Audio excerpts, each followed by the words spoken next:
Welcome. Thank you for being here in this quiet space. Tonight, we set aside the rush of the day and drift into something slower, something gentler. The world around you may still hum with small movements, but here, within this listening, there is only calm. You have arrived at Midnight Documentaries, a place where the night opens into stories, not of fear, but of wonder. And before we begin, if you would like these quiet journeys to continue, you are warmly invited to subscribe. No pressure at all, just an offering, like leaving a single candle glowing in the dark. So let yourself settle in. Find whatever posture feels easiest for your body, whether lying down or resting back into the stillness of a chair. Let your shoulders loosen, your breath ease into its natural rhythm. There is nothing you need to hold on to here. No deadlines, no expectations, no urgent demands. Each word is simply a tide rolling in, and you are the shore, receiving it softly, wave after wave. This will not be a story of sudden twists or alarming turns. It will not demand your alertness, nor chase you with tension.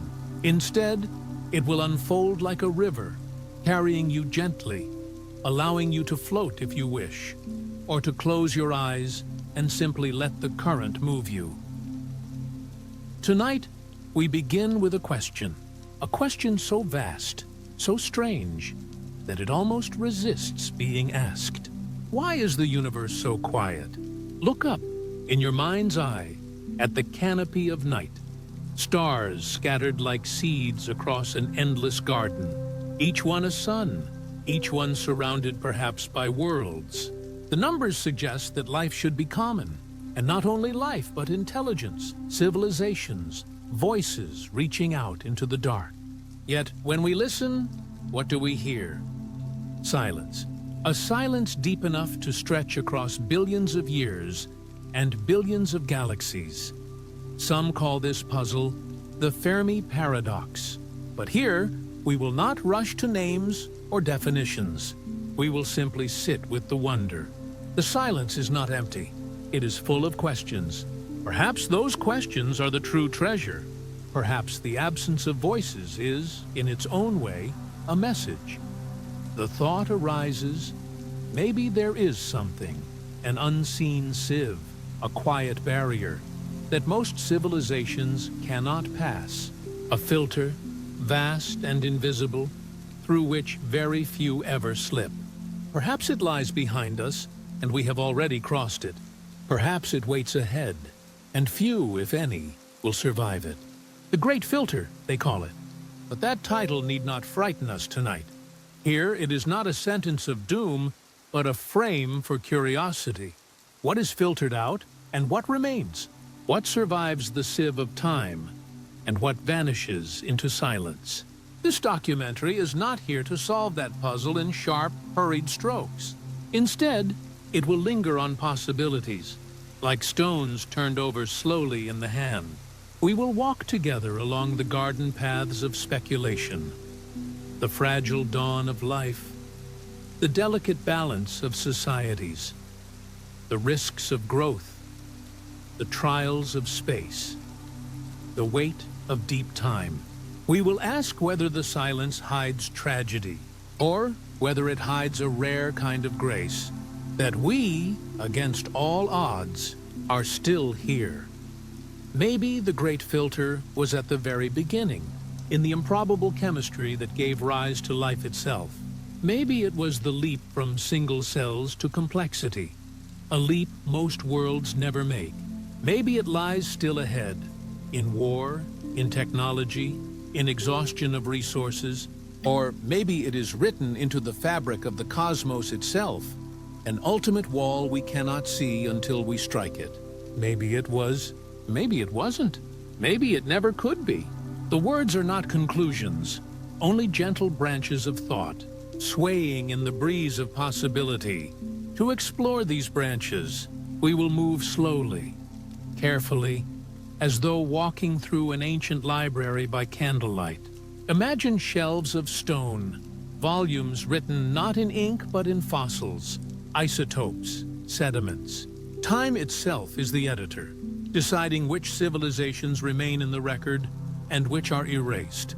The Earth's crust is a diary, but one with torn pages, smudged ink, passages rewritten again and again by the forces of wind, water, and fire.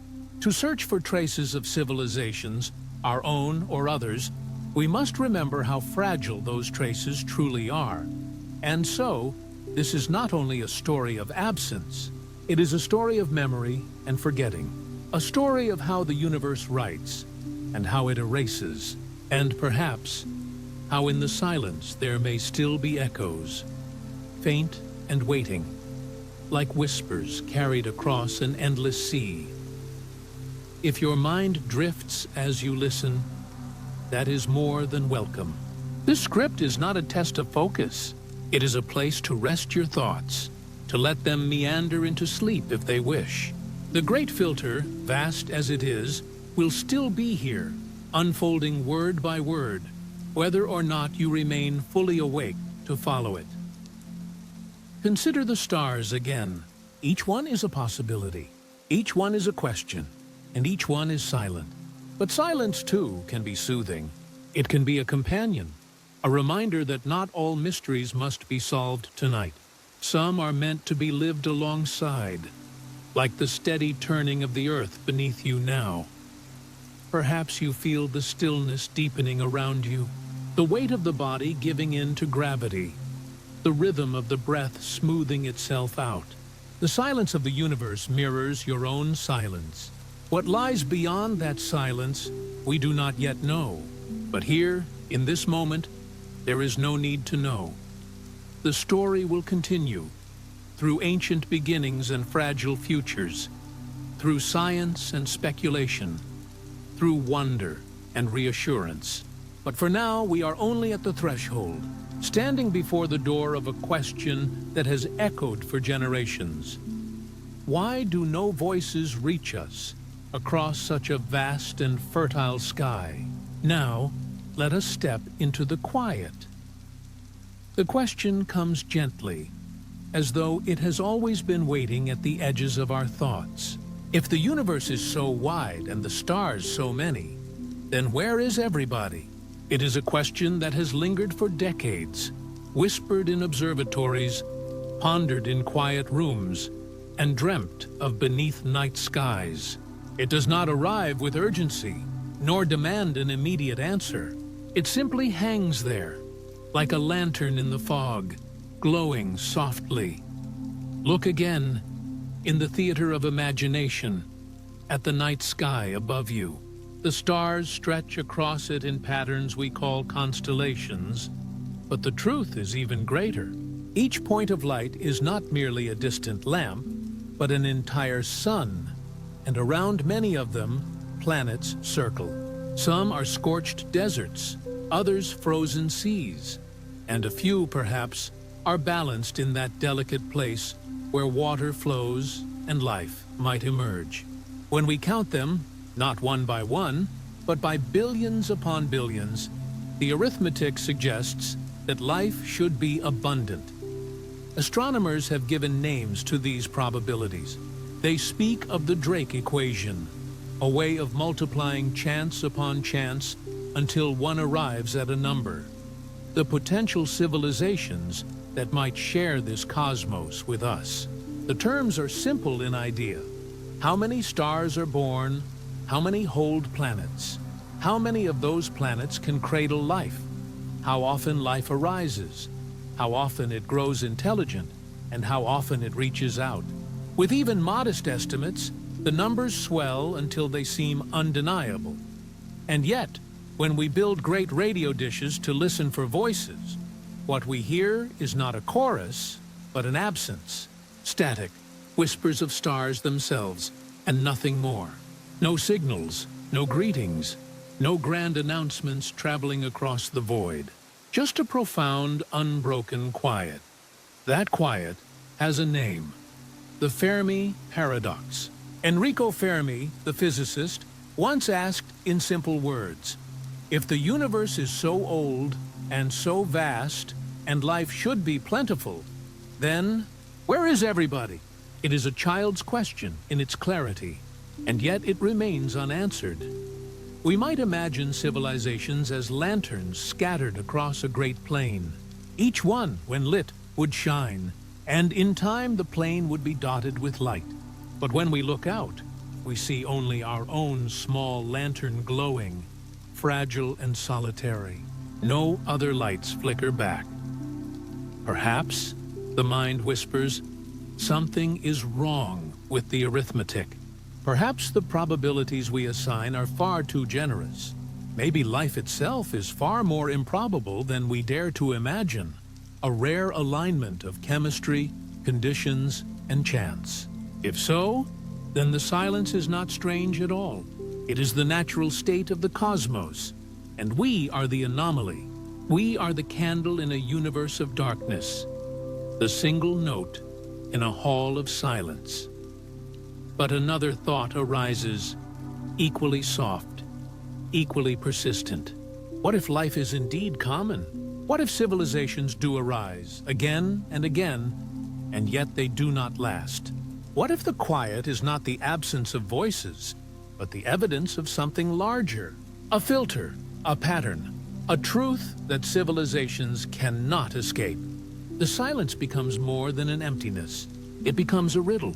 It suggests that perhaps there is a reason for it. And reasons, unlike emptiness, can be sought. They can be walked around, examined from different angles, like stones in the palm. Still, it is important to pause. Silence need not always be menacing. There are nights when silence is the most comforting presence of all. Imagine lying in a meadow beneath the stars, hearing nothing but the steady rhythm of your own breath, the faint whisper of wind in the grass. The absence of noise is not threatening, it is soothing. The silence of the universe may be the same. Perhaps it is not a warning, but an embrace. Perhaps it is the natural hush before something begins, or the gentle stillness after countless experiments of life have played out, each with their own quiet endings. We cannot know, not yet, but that not knowing itself can be a kind of peace. To live alongside a question is not always to live in fear of it. Sometimes it is to live in wonder of it.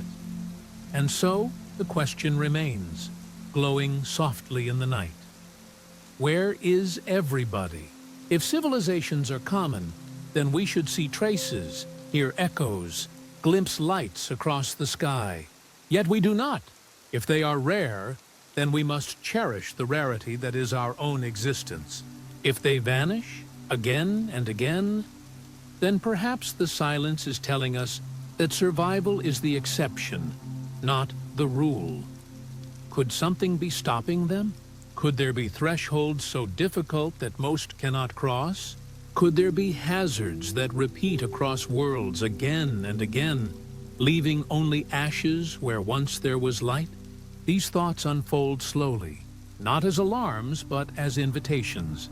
We will not rush into answers, or answers may not exist in final form. Instead, we drift into possibilities. One possibility is that the silence is simply the natural rhythm of the universe.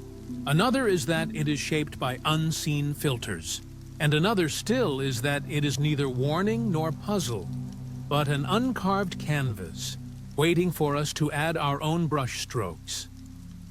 As we move forward, we will explore these filters. We will walk the path of life's earliest beginnings, the long climb toward intelligence, the fragility of civilizations, and the trials of the cosmos itself. Each step may reveal something about why the stars are so quiet, and why we do not hear voices across the night. For now, we hold the question like a lantern in our hands. It lights the way, not with answers, but with curiosity. And curiosity, like silence, can be a gentle companion. So let us continue. Let us step from the hush of the question into the possibilities that surround it. The question of silence drifts naturally into another idea, one that is both unsettling and strangely comforting in its clarity. Perhaps there is something, a pattern, a sieve, that waits for civilizations, Not a wall in the sense of a sudden crash, not an apocalyptic ending written in fire, but more like a quiet filter through which only a few grains can ever pass. This is the idea of the great filter. Imagine time itself as a vast net, stretched endlessly across the ocean of existence. Civilizations arise like schools of fish, swimming toward the future. Yet the net is not wide open. It is woven with openings, with spaces large enough for only a few to slip through. The rest are caught, held back, erased, not through malice, not through intention, but through inevitability. The filter is not an enemy. It is simply the shape of the weave. Or think of it differently. Imagine civilizations as sand poured slowly into the hourglass of history. Each grain begins its fall with the same hope of reaching the bottom. Yet not all grains find their way through the narrow passage. Many are left suspended, caught on the edges, unable to continue. The hourglass does not choose which grains pass. It does not punish or reward. It simply allows what can fit through to continue, while the rest remain behind. The great filter, then, is not a prophecy. It is a hypothesis, a way of framing the silence we encounter when we search the skies. It does not declare that doom must come. It does not insist that we are destined to fail. It simply asks, if so many chances for life exist, and if intelligence should be plentiful, then perhaps there is a difficulty so great, so persistent, that almost none succeed in overcoming it.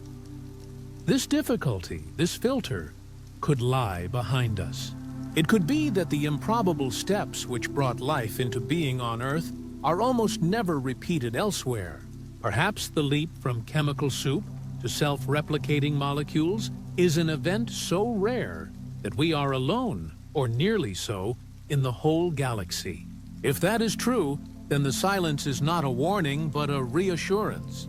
We have already passed the filter, already walked through the narrow opening, already survived the great test. The silence, in that light, is simply the sound of rarity. But it could also lie ahead. Perhaps life arises easily, and intelligence blooms in many places. Perhaps countless civilizations have walked paths much like ours, inventing language, building cities, raising towers toward the sky. And yet, when they reach a certain point, when their tools grow powerful enough, or when their world grows fragile enough, they stumble. They fall back into quiet, leaving behind no trace that we can see across the stars. In that case, the silence we hear is not reassurance, but a question. Will we stumble as well? Or perhaps the filter is not one single step, but many. Not a single wall, but a long series of gates, each narrowing the possibilities further. Life may be rare, complexity rarer still, intelligence rarer than that, and survival beyond intelligence rarer still. By the time all the sieves are crossed, perhaps only 1 or 2 grains of sand remain, and perhaps we are one of them. Yet even as we consider this, it is important to remember that the great filter is only an idea. It is a metaphor to help us think about silence, not a destiny carved in stone. Just as a net may hold some fish and allow others through, just as an hourglass narrows the flow of sand but never stops it entirely, so too might the future hold space for us to continue. To think in terms of filters is not to surrender, but to recognize the challenges that may lie scattered along our path. Some thinkers feel a shadow when they imagine the filter ahead of us, but shadows too can be gentle things. They remind us of light, of direction, of presence. A shadow stretching across the path is not a dead end. It is a signal to walk carefully, to notice where we place our feet. If the filter is before us, then perhaps awareness of it is itself a gift. To know that survival is not guaranteed may encourage us to cherish it all the more.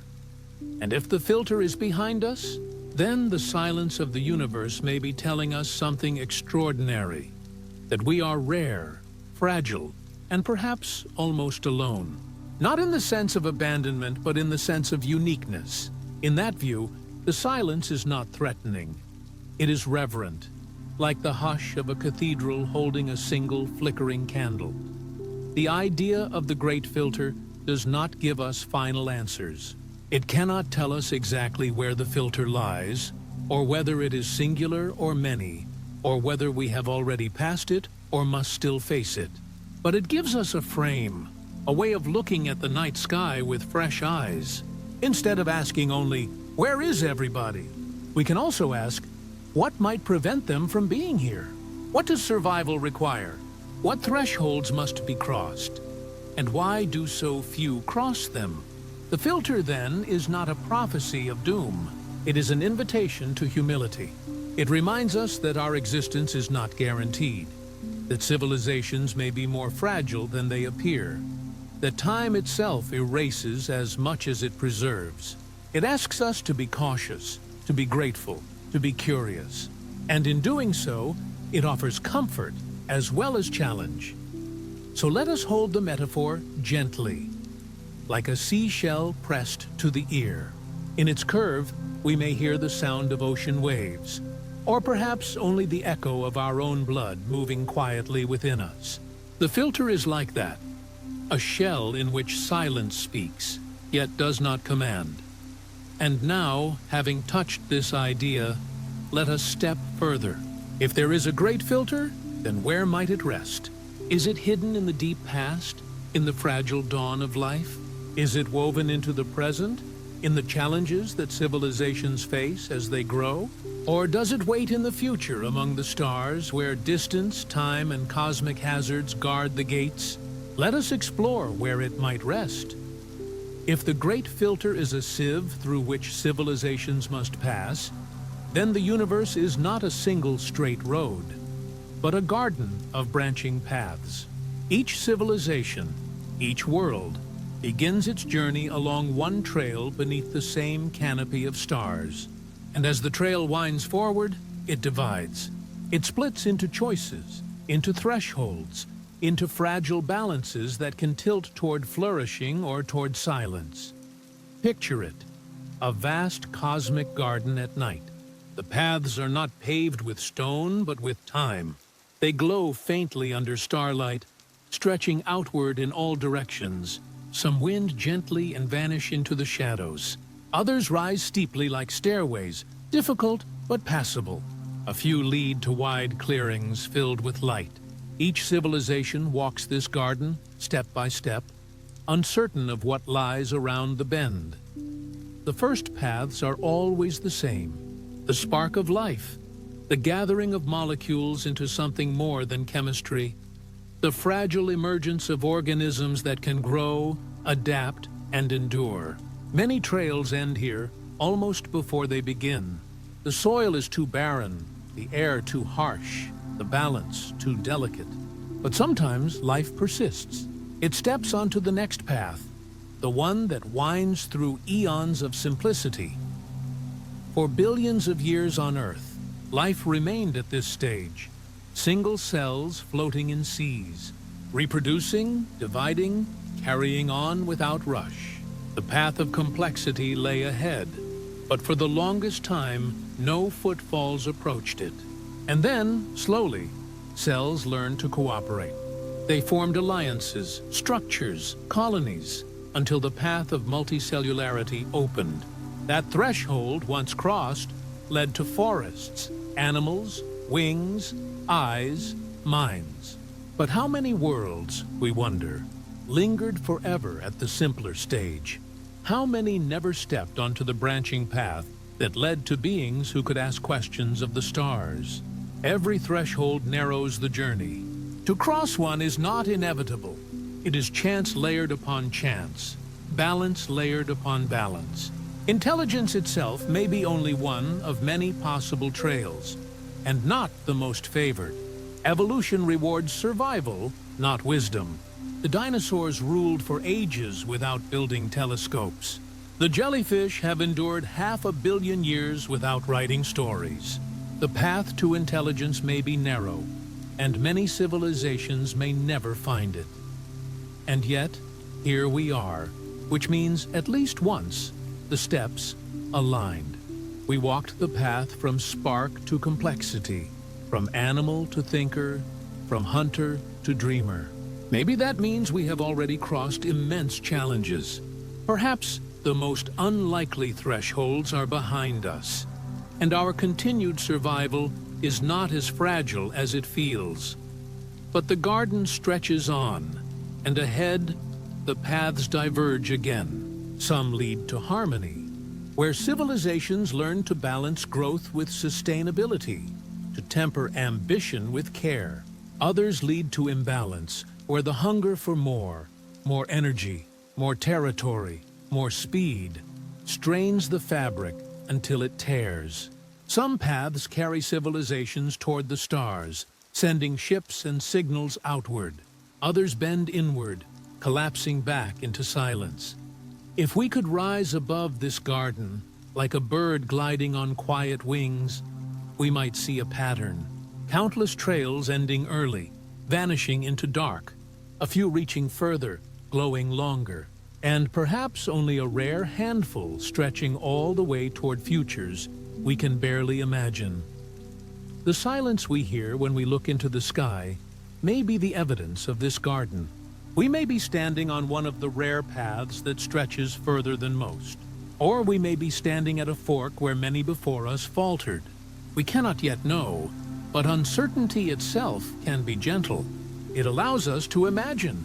It allows us to ask, what lies ahead? Are we walking toward light or toward shadow? Have we already passed the most perilous bends, or are they still waiting, hidden around the corner? Consider how fragile the balances are, even now. The climate of a planet, the stability of its ecosystems, the cohesion of its societies, all are delicate threads. A shift too sharp, a tension too strong, and the threads may break. But balance can also hold. Threads can weave into stronger fabrics. A civilization can learn, adjust, adapt, just as life itself has done again and again. It may be that survival is less about brilliance and more about patience, less about conquest and more about care. In the cosmic garden, the paths that last may not be the ones that rush forward, burning bright, but the ones that move steadily, learning to bend when needed, to pause when the soil is thin, to continue quietly where others have collapsed. Perhaps we are already on such a path. Perhaps humanity, for all its turmoil, has shown a resilience that hints at endurance. We have crossed ice ages, plagues, wars, and yet the lantern of civilization still glows. If those were filters, then we pass through them.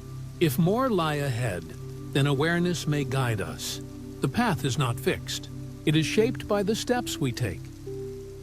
As you rest here, you might imagine yourself walking in that garden. The starlight is cool. The paths are many. Some stretch into the unknown. Others fade into shadow. You do not need to choose one now. You only need to notice how vast the possibilities are. How many directions life might take. How precious it is that we are still walking. The great filter may be one path, or many, or none at all. It may already be behind us, a gate we barely noticed as we crossed it, or it may still wait, quiet and patient, somewhere further ahead. What matters now is not the certainty of where it lies, but the curiosity to keep looking, the care to keep walking, and the wonder to keep imagining what could be around the bend. And so, we linger here at the crossroads of thought. Civilizations as lanterns, gardens of branching trails, thresholds and balances, risks and survivals. Each possibility a story, each silence a question. The garden stretches endlessly forward, and the paths remain open. Let us step gently onward, to consider not only where the paths lead, but what they teach us about rarity, fragility, and the strange beauty of being here at all. The garden of paths stretches behind us and before us. And here, at this quiet pause, we can rest a moment. The idea of a great filter, whispered among astronomers and thinkers, is not a prophecy to dread, but a lens through which to wonder. It does not tell us with certainty what must happen, but invites us to consider how rare it is that we are here at all, breathing, listening, existing in this instant, beneath the same stars that shine over every other possible world. For some, the silence of the universe feels heavy. They imagine empty gulfs of space, stretching without voice or answer, and they feel small within it. But silence need not mean emptiness. Silence can be the pause between breaths, the stillness before music, the resting hush of a night forest where countless lives stir quietly, unseen. Silence is not the absence of being. It is the canvas upon which sound may yet arrive. So it may be with the cosmos. The radio waves may not reach us, the signals may not shine through, but that does not mean we are alone. Perhaps civilizations exist, quietly enduring, choosing paths of balance rather than noise, longevity rather than spectacle. Or perhaps they did exist, their lanterns glowing once and then fading, their footsteps soft upon the paths of time. Either way, the silence holds space for reflection rather than fear. As we drift through these thoughts, the idea of the great filter becomes less like a wall and more like a sieve, a soft net woven into time. It does not slam down upon every civilization. It simply catches many quietly while allowing a few to pass through. In that way, it is not unlike the patterns of nature all around us. Seeds scattered in the wind, most falling where they cannot sprout, a few finding soil where they can take root. The forest grows not because every seed survives, but because enough do, and perhaps humanity is one such seed. Perhaps we are already rooted in ground firm enough to carry us further than most. Or perhaps we have only just emerged from the soil, tender and new, still vulnerable to the first storm. Both possibilities are part of the wonder. Both remind us how delicate and how extraordinary it is to stand at this threshold and gaze outward. There is comfort in this reflection. To ask the great question, why is it so quiet? Does not demand that we answer it tonight. It only asks that we listen, that we let the silence wash over us without judgment, that we accept it as part of the great mystery in which we float, like leaves upon a vast and gentle sea. As you lie here, drifting, imagine the cosmos not as a desert, but as an ocean so wide we cannot yet see its distant shores. The waters seem empty at first glance, but in truth they may be filled with life, life that hides deep below, or drifts far away, or swims in forms unlike anything we can picture. We look across the waves and hear nothing, but that does not mean nothing is there. It may only mean that we are listening in the wrong way, or at the wrong time, or that the other voices are faint, choosing whispers over shouts. Even if no other voices exist, this silence itself carries meaning. It sharpens our sense of wonder. It tells us that life is precious, that civilization is fragile, that consciousness is a rare and shimmering flame. And flames, when rare, deserve tending. They deserve care, patience, and reverence. So as this first chapter closes, let us hold on to that image.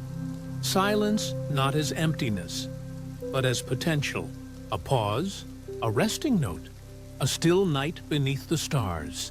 This is not a story of doom. It is a story of possibility. The great filter is not a curse, but a riddle that turns our attention to what it means to endure, to adapt, to continue. Soon, we will walk deeper into this riddle.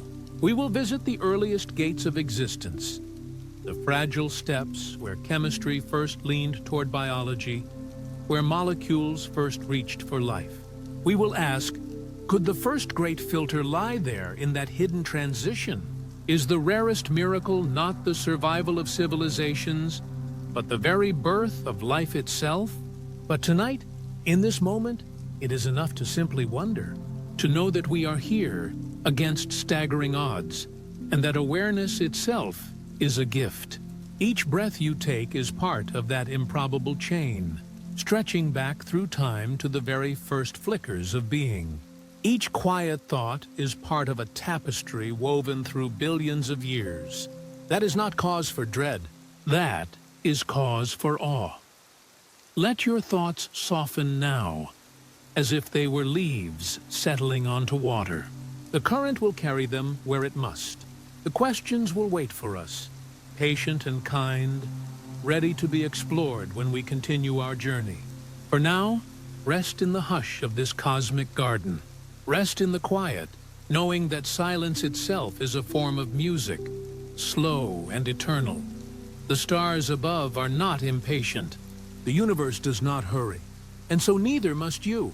Breathe gently, feel the stillness around you, and let your mind float in wonder. The story will continue. The questions will deepen. The paths will unfold. Next, we will drift through the first gates of life itself. Carrying that thought onward, we arrive at the question of beginnings, those earliest and most fragile of thresholds. Before civilizations, before minds, before even the humblest cells, there was only chemistry. Molecules swirling in seas and skies, colliding, breaking apart, recombining in countless patterns. From that chaos of elements, life emerged, at least once, here upon this small blue planet. But how rare was that step? Was it an almost impossible leap? Or a nearly inevitable blossoming wherever conditions are kind? Imagine the early Earth, more than 3.5 billion years ago. The world was raw then, restless, shifting under skies veiled in haze. Volcanoes sent plumes of smoke upward. Lightning flashed across storm-laden clouds, and rain fell upon rocks that were still young. Pools gathered in hollows, shallow waters warmed by sunlight, or perhaps by the simmer of volcanic heat. In those pools, chemistry unfolded like a long experiment, repeated endlessly, stirred by chance and energy. The ingredients were simple: water, carbon, hydrogen, nitrogen, minerals, but simplicity has a way of combining into unexpected complexity. One can picture it as a locked garden, vast and secret. The universe itself holds countless such gardens, but the gates remain closed until the right key is found. The key is not simple, not obvious, not something lying in plain sight. It may be a particular balance of heat and minerals, a subtle rhythm of wet and dry, a lightning strike at the right moment. If that key is rare, then the silence we hear among the stars may not be a warning, but simply an echo of difficulty. Countless planets may host seas, but only a few may find the combination that allows chemistry to awaken into life. Perhaps the vents of the ocean floor were the locksmiths. In the dark depths, where hot water bubbled through mineral chimneys, gradients of heat and chemistry formed natural laboratories. Molecules drifted into those cracks, exchanging energy, clustering, growing. Some theories imagine that life's spark began there, not in sunlight, but in shadow, fed by the patient chemistry of stone and sea. If so, then the seafloor may have been the place where the locked gate quietly opened. Or perhaps it was in small, warm ponds, shallow and gentle, where evaporation concentrated the ingredients and lightning stirred them into new forms. In such places, cycles of drying and flooding might have provided the rhythm needed to coax inert molecules into something more persistent. The exact recipe remains hidden, locked away in time, erased by billions of years of change. Yet here we are, undeniable evidence that the recipe worked at least once. The question is whether it was a roll of dice almost certain to succeed, or a chance so slim it might never happen again in all the galaxy. If the leap from chemistry to biology was nearly impossible, then the silence of the universe is not surprising. Civilizations may not be rare because they fall, but because they never rise. The garden remains locked, the key almost never found, and we are standing within one of the few enclosures where the gate has opened. This perspective brings a quiet kind of comfort. If the silence is due to rarity, then we are not awaiting a looming filter ahead. We are simply witnesses to the improbable.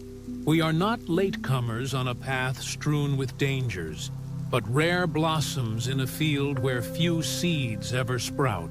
It might mean that the cosmos is not haunted by inevitable collapse, but simply scattered with worlds that never began. Still, the uncertainty remains. Life could be rare, or it could be common, but hidden. The truth may not be knowable yet.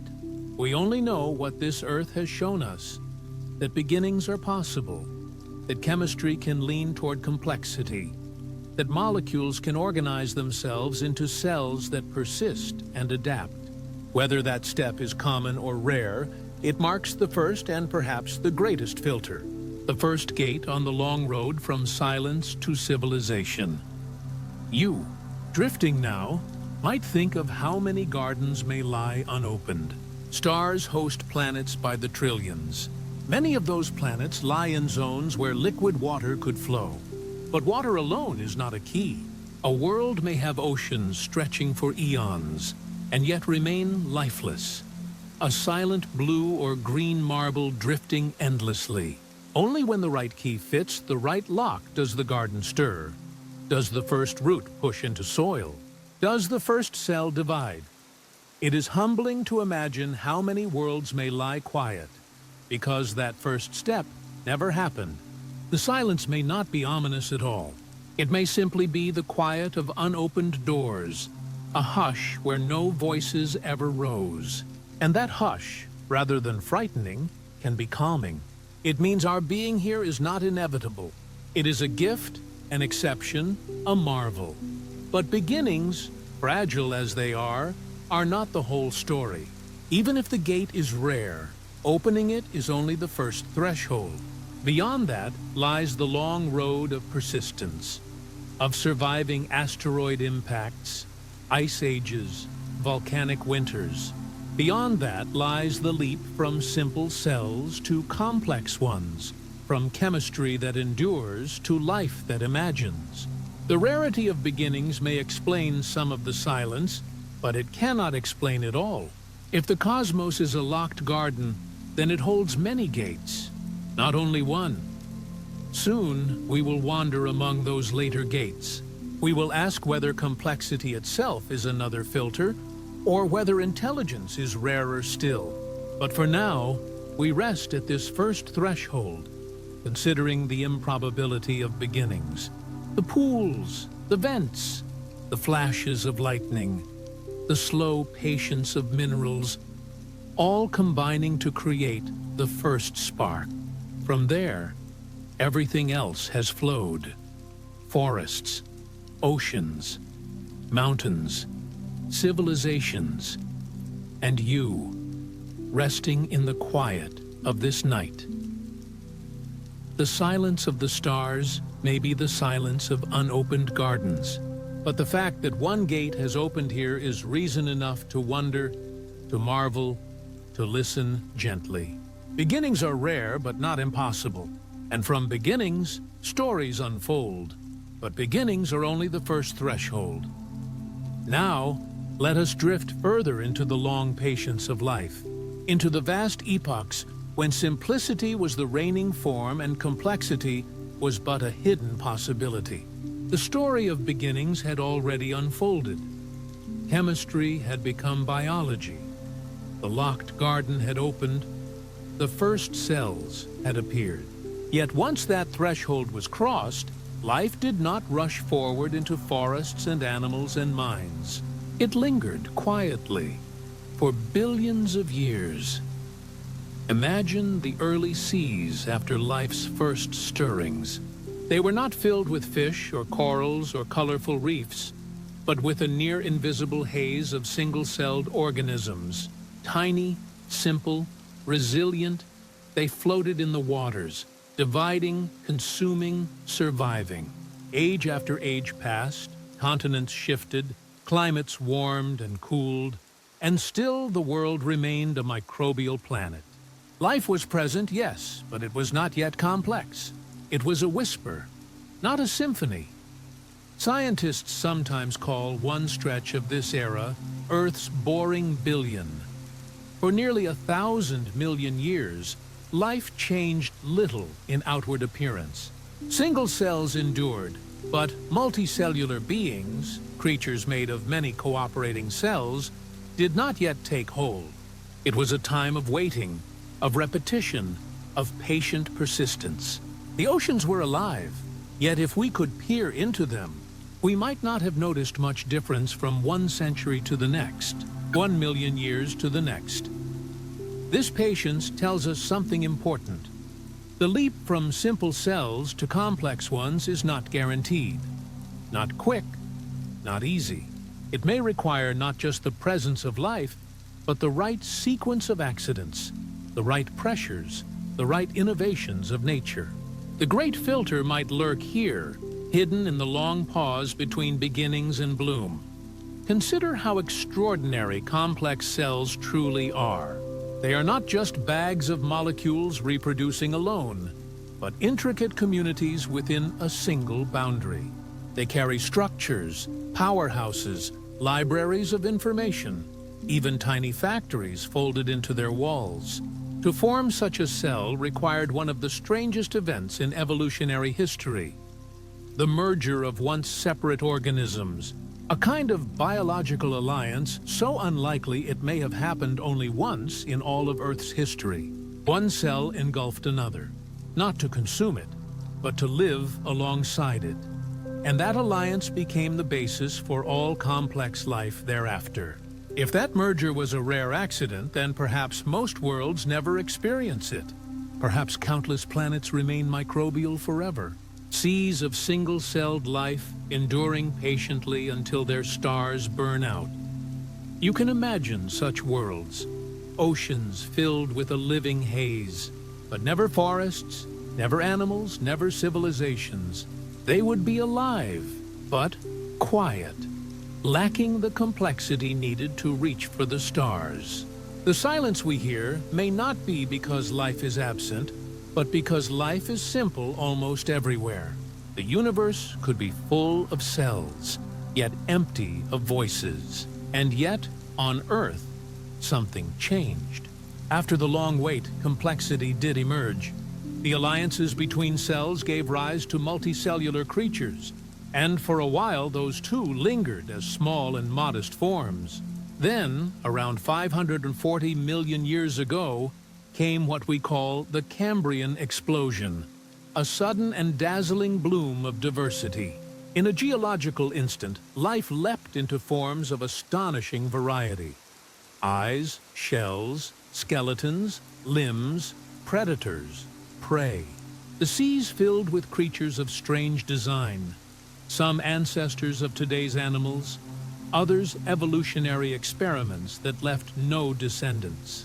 The Cambrian explosion was not truly instantaneous, but compared to the billions of years that preceded it, it was a burst of creativity. It was as if the long patience of the boring billion had been gathering energy, storing potential, and then released it all in a great unfolding. From that moment onward, the world never returned to simplicity. Complexity had taken root, and the story of life changed forever. Why then, and not earlier? We cannot say for certain. Perhaps oxygen levels had risen high enough to fuel larger bodies. Perhaps ecosystems had grown dense enough to spark arms races between predators and prey. Perhaps evolution had simply waited until enough innovations had quietly accumulated. Whatever the cause, it reminds us how fragile and contingent the flowering of complexity is. If most planets linger in their boring billions, if most never bloom at all, then our presence here becomes even more astonishing. The silence of the stars may not be the silence of absence, but the silence of waiting. Civilizations may be rare, not because they are destroyed, but because they never arrive. Most gardens remain simple meadows, never growing into tangled forests. And yet, the thought of such patience carries its own kind of beauty. A microbial world is not empty. It is alive in its own way, filled with hidden struggles and quiet triumphs. Cells dividing in the dark, surviving against heat and cold, persistence itself as a form of success. Life does not hurry, and perhaps the cosmos does not either. For us, though, the bloom of complexity was the step that made everything else possible. Without it, there would be no trees, no oceans filled with fish, no creatures walking the land, no minds able to imagine filters and futures. That long wait across deep time reminds us how precarious the path was, how easily it could have stalled forever. You, drifting now, can imagine that long patience, the endless repetition of tides and rains, the slow cycling of days and seasons while the cells endured. Time itself as an ocean, life as a current flowing quietly within it, waiting for some hidden threshold to be crossed. We walk today upon the land because that patience eventually bloomed, because the silence eventually gave way to a chorus of forms. Perhaps most worlds never reach that chorus. Perhaps the quiet we hear across the stars is the quiet of planets still waiting. Their cells alive but unchanged. Their oceans full, but their skies empty. It may be that Earth is not unusual in having life, but unusual in having complexity. And that thought, far from being frightening, can be a kind of reassurance. If the great filter lies behind us, if complexity is the rarest step, then we have already crossed it. Still, the filters may not be finished. Complexity was only another threshold, and intelligence, too, is not inevitable. Many complex creatures thrive without ever pondering the stars. The seas are still full of them, reminders that survival does not require thought, and that most of life endures without philosophy. Soon, we will wander into that question, the rarity of minds, the strangeness of intelligence, the fragility of civilizations that emerge from it. But before we go there, let us pause here in reflection. From simplicity to complexity, from cells to creatures, from silence to chorus, the long wait was worth it, at least on this one world. The boring billion was not truly boring. It was patient. It was quiet. It was the gathering of possibilities. And it reminds us that the universe itself may be patient, waiting still for other gardens to bloom, carrying that thought onward. We find ourselves at the edge of another threshold, one even narrower than the step from simplicity to complexity. For while multicellular life had blossomed into forests of coral and swarms of trilobites, into ferns and dragonflies and vast herds of creatures, only a very small branch of that tree ever began to wonder. Intelligence, the kind that looks to the stars, that asks questions about silence, that invents stories of filters and futures, was not an inevitable bloom. It may have been an accident, a fragile spark, more a quirk of history than the destination of life. Consider the age of the dinosaurs. For over 160 million years, they walked the land, swam the seas, and filled the skies. They were powerful, varied, and astonishingly successful. Yet in all that time, not one of them built a telescope or lit a fire to hold back the night. Evolution had rewarded size, speed, armor, teeth, wings. It had rewarded survival, not thought. And the dinosaurs were not wrong. Their reign endured far longer than the entire history of our own species. They thrived without higher cognition because, in the deep logic of nature, survival itself is enough. This is a humbling reminder. Evolution does not aim for intelligence. It does not plan for minds. It sculpts whatever works. And if claws or camouflage or sheer numbers suffice, there is no reason for reflection to arise. The fact that we are here, listening to this long meditation, might be less a destined outcome and more a fragile fluke. When mammals appeared in the shadow of the dinosaurs, they too lived for millions of years without philosophy. Tiny, shrew-like, nocturnal creatures scurrying in the underbrush, they survived by hiding, not by pondering. Even after the dinosaurs vanished, it took another 65 million years for a species to look skyward and wonder what lay beyond the atmosphere. Intelligence, as we know it, is an astonishingly recent arrival. Perhaps on most worlds, it never arrives at all.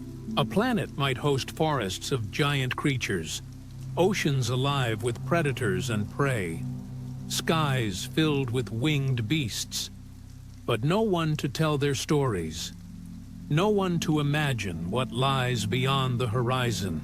Such worlds could be vibrant, even magnificent, yet quiet in the way that matters to the Fermi question, alive, yet voiceless. And even here, where thought emerged, it was not inevitable that it would do so in the form of us.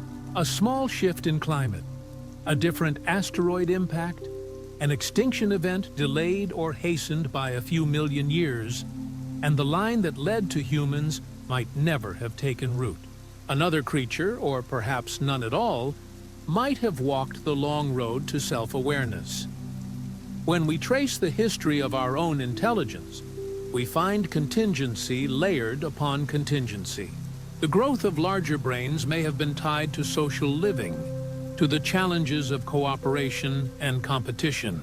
It may have been shaped by changing environments, by the need to adapt to shifting landscapes, by droughts and ice ages that forced creativity.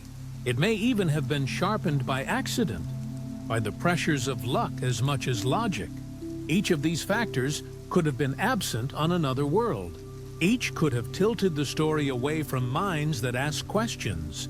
And intelligence itself does not guarantee what we imagine. Crows and dolphins, octopuses and elephants, they display remarkable forms of cognition. They solve puzzles, remember faces, even grieve their dead. Yet none of them build radios or cities. Thought comes in many forms, and only one has so far reached for the sky. Perhaps the universe is filled with cleverness, but not with civilizations, with creatures that think in their own ways, but do not send signals across the stars. It is tempting, when we look at ourselves, to assume that intelligence is a crown, the pinnacle of evolution's path. But perhaps it is more like a rare side branch, a winding trail through a forest where most paths turn elsewhere. Dinosaurs remind us that domination does not require reflection. Insects remind us that success does not require philosophy. The Earth would have thrived with or without us, just as it did for billions of years before us. And so the great filter may dwell here, in this fragile step to intelligence. If thought is not inevitable, then perhaps most living worlds never make this leap. They remain vibrant, complex, even beautiful, but without minds to ask, where is everybody?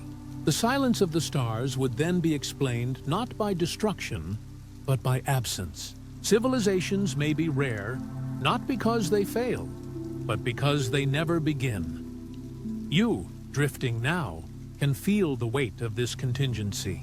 The quiet enormity of knowing that the story of intelligence could so easily have been unwritten. Every word, every idea, every question rests on a knife's edge of chance. And yet, here we are, in this improbable moment, pondering our place in the cosmos. It brings both humility and wonder. Humility, because we see how fragile our path has been, how many times it could have faltered. Wonder, because against all odds, the spark did ignite, and we are here to reflect upon it. But thought alone is not survival. A mind may dream of the stars, but dreaming does not guarantee endurance. Intelligence opens doors, but it also opens dangers. Soon, we must wander into that fragile territory where knowledge can create as much peril as promise. For intelligence, rare as it may be, is only the beginning of another threshold. The challenge of survival after awareness. And so, as this thread of the story unfolds, let us hold the thought softly. Intelligence may be an accident, not an inevitability. A fragile bloom on a branch that could so easily have broken. Perhaps we are rare, perhaps we are nearly alone, or perhaps, somewhere, other fragile blooms are opening too, scattered across the dark, unseen for now. But even if they are few, even if they are distant, the silence is not emptiness. It is possibility, waiting still. From here, the story opens into the quiet recognition that intelligence alone is not enough. A single mind, brilliant and creative, cannot shape a civilization. It is only when minds link together, when thoughts travel from one being to another, that intelligence begins to weave something larger than itself. This weaving is fragile, delicate as a spider's thread across morning dew. Yet it is also the beginning of everything we call society. Language is that first shimmering thread. Not merely words as we know them, but gestures, calls, marks in clay, shared rhythms of drum or song. It is through language that one mind reaches into another, sending sparks of thought across the gap of isolation. With language, stories accumulate. With stories, memory grows larger than one lifetime. And with memory extended, a society can build upon its past rather than always starting anew. Imagine early humans gathered around a fire, one voice telling of a hunt, another adding what was learned from a storm, another reminding the group of safe paths through valleys. In that circle, cooperation was not optional. It was survival. Trust in the group meant protection from predators, warmth against cold nights, food shared when luck was uneven. Without that trust, the individual mind was exposed and vulnerable. With it, even fragile bands of humans became stronger than tooth or claw alone. Trade followed, first simple and immediate, then growing into exchanges across valleys and rivers, across oceans and continents. Each act of trade required faith that another would honor the agreement, that promises would be kept. Trust became not only a tool for survival, but the quiet scaffolding of complexity. Where trust deepened, culture blossomed. Where trust collapsed, bonds dissolved, and groups fractured into silence. Culture itself can be thought of as a scaffolding, fragile, intricate, endlessly rebuilt. Songs, rituals, laws, customs, shared beliefs. These were the invisible architecture holding minds together, letting intelligence accumulate across generations. A tool by itself can be lost, but a shared technique, passed from teacher to student, can endure. A story told by elders can last beyond the storyteller. Over centuries, such threads became tapestries, art, mathematics, philosophy, science. But each thread still depended on the willingness of people to share, to cooperate, to extend trust outward beyond themselves. Yet here lies the fragility. Cooperation can flicker like a candle in the wind. Fear can unravel trust. Rivalry can erode solidarity. A society can fragment into suspicion. And when it does, the achievements of intelligence may scatter like sand through the fingers of time. A collapsed city leaves broken walls. A lost language leaves silence where once there was meaning. Consider again the vast span of human history. Empires rose on the foundation of cooperation, harnessing shared labor to build roads, aqueducts, temples, cities. And yet those same empires often collapsed when cooperation faltered. Mistrust between rulers and the ruled, between classes, between neighbors. These fractures often proved more devastating than any external foe. Intelligence could build wonders, but without the fragile bonds of cooperation, wonders could not last. Perhaps this is another filter, subtle but real.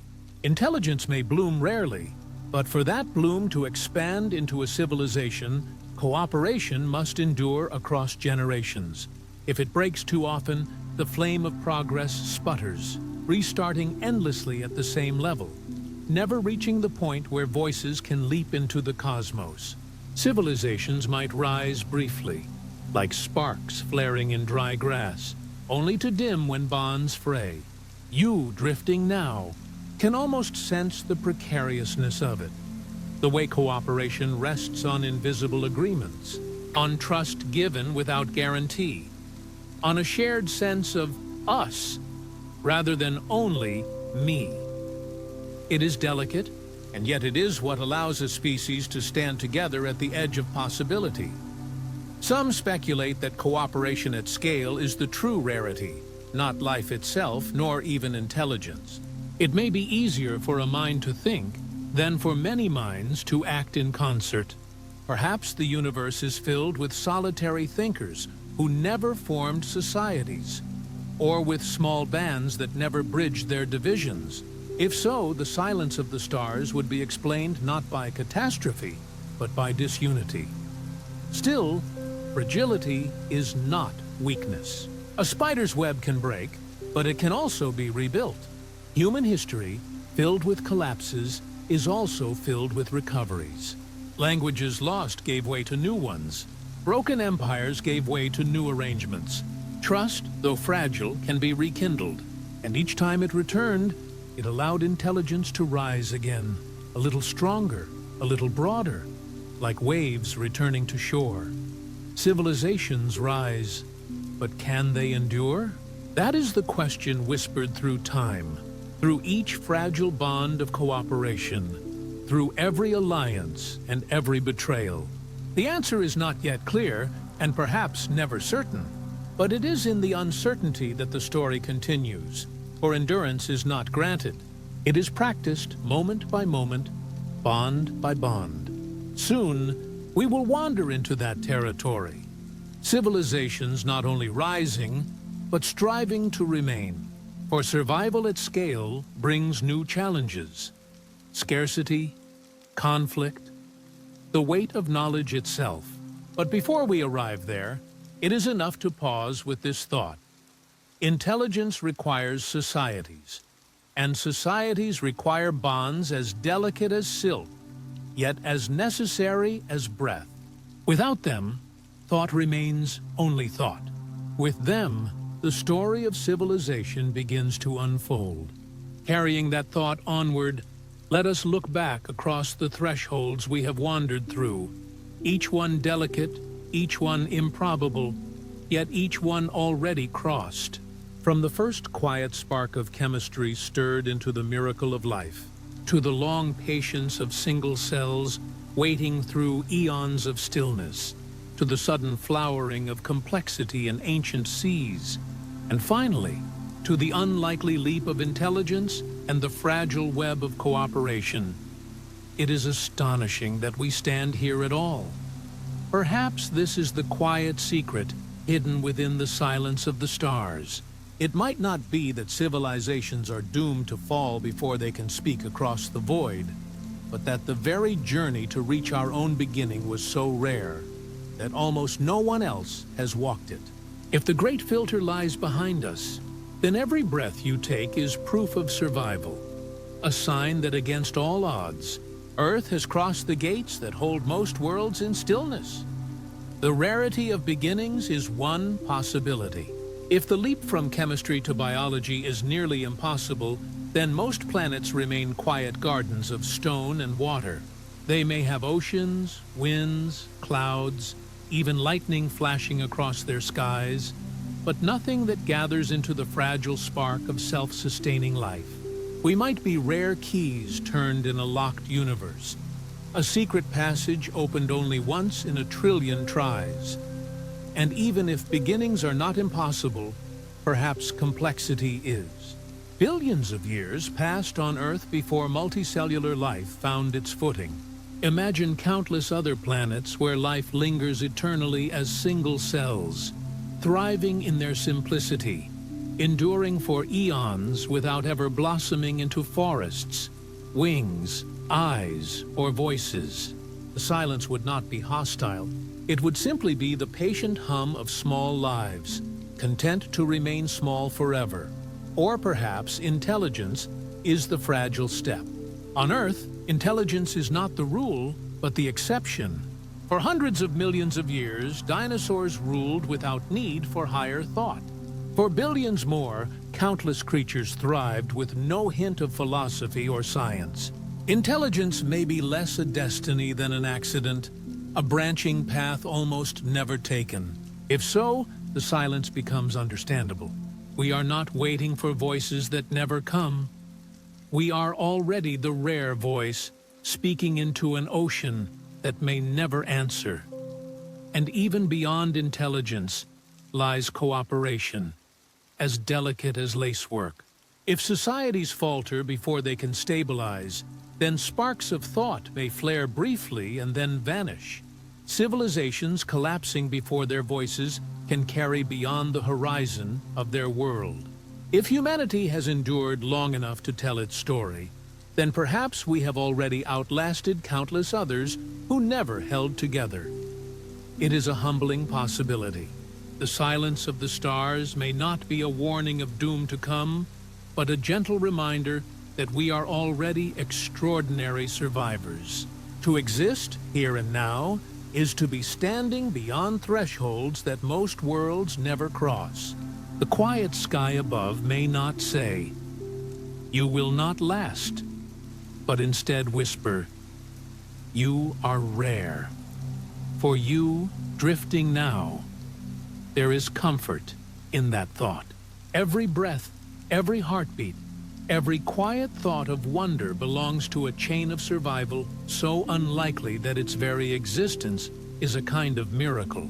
The silence does not diminish us. It magnifies how precious we are. Each life, each moment, is woven into a pattern that has defied time, chance, and the weight of improbability. And so, if the great filter lies behind us, then the silence of the universe is not emptiness, but uniqueness. We do not hear other voices because there are so few who can speak. It may be that we are among the first, or even the only, to reach this far. That idea is not lonely, but luminous. To be unique is to carry a responsibility, yes, but also a sense of wonder. Think of the night sky as a vast library, shelves stretching into infinity. Most of the books are blank, their pages untouched. A few contain scribbles, fragments of beginnings, faint sketches of life that never grew. And then there are rare volumes like ours, inked with the story of a planet that learned to breathe, to grow, to think, to ask. If you are drifting, imagine holding one of those rare books, feeling its weight, its pages warm with the history of oceans, forests, voices. That is Earth's story. That is yours. As this chapter rests, we can breathe more softly. The great filter may not loom ahead. It may already rest behind us, crossed without our knowing. And if so, then every step forward is a gift beyond measure, a continuation of a journey that almost no one begins. Let us pause here with that reassurance. We are not walking in dread, but in awe. We are not waiting for silence to break us. We are learning that silence itself is proof of our rarity. And with that thought, calm and patient, we can prepare to take the next step. For beginnings, fragile as they are only part of the story. Survival today does not guarantee survival tomorrow. There are filters yet imagined, challenges yet ahead. And so, with gentleness, with curiosity, let us now step into the filters of tomorrow. From here, The story opens into the uneasy glow of fire, a fire not born of lightning or volcanoes, but of hands and minds. For most of history, fire was a companion, a fragile flame nurtured against the dark, a spark carried from camp to camp. But in recent centuries, humanity reached deeper into the elements, learning to summon a fire that rivals the sun itself. Nuclear fire, a radiance contained in warheads, sleeping in silos, humming silently in submarines. A brightness so fierce that one instant of its release could unmake cities, landscapes, generations. To hold such fire is both triumph and terror. For the first time, a species gained the power to destroy itself, not through the slow erosion of famine or the creeping spread of disease, but in a single hour, through choices made in anger or fear. Civilizations before us faced collapse through drought, invasion, or natural disaster. Ours alone holds the means to ignite a storm that could end not just an empire, but the whole experiment of humanity. Perhaps this is one form of the great filter, the moment when intelligence matures into power, and that power turns inward. To rise high enough to split the atom is to hold a match above dry forests, knowing one slip could spread fire beyond control. It is possible that many civilizations before us reached this threshold, created their own sunfire, and vanished into the silence we hear now. But perhaps not, for though the fire is real and the risk undeniable, we are still here. The weapons built in the last century still exist, yet the earth continues to turn. Oceans still breathe against their shores, and people continue to speak, dream, and create. We have walked decades along this narrow edge, balancing between destruction and endurance. That, too, is part of the story. If you picture Earth from above, a blue and white sphere turning slowly in space, the arsenals hidden below seem almost absurd. Sunfire slumbering in metal shells, while forests spread green across continents and rivers carve their patient paths. The contrast is striking. Life's fragile abundance set beside devices designed to undo it. It is as though the planet holds two futures at once, one fertile, one barren, resting side by side. And yet, humanity has not chosen the barren one, at least not fully. The weapons remain, but restraint has also remained. Agreements, fragile as spider silk, have been woven between nations. Rivalries have flared, yet the final spark has not been struck. If you are drifting, you may sense in this balance the same fragility that defines cooperation itself. Trust, once again, is the quiet scaffold holding the future in place.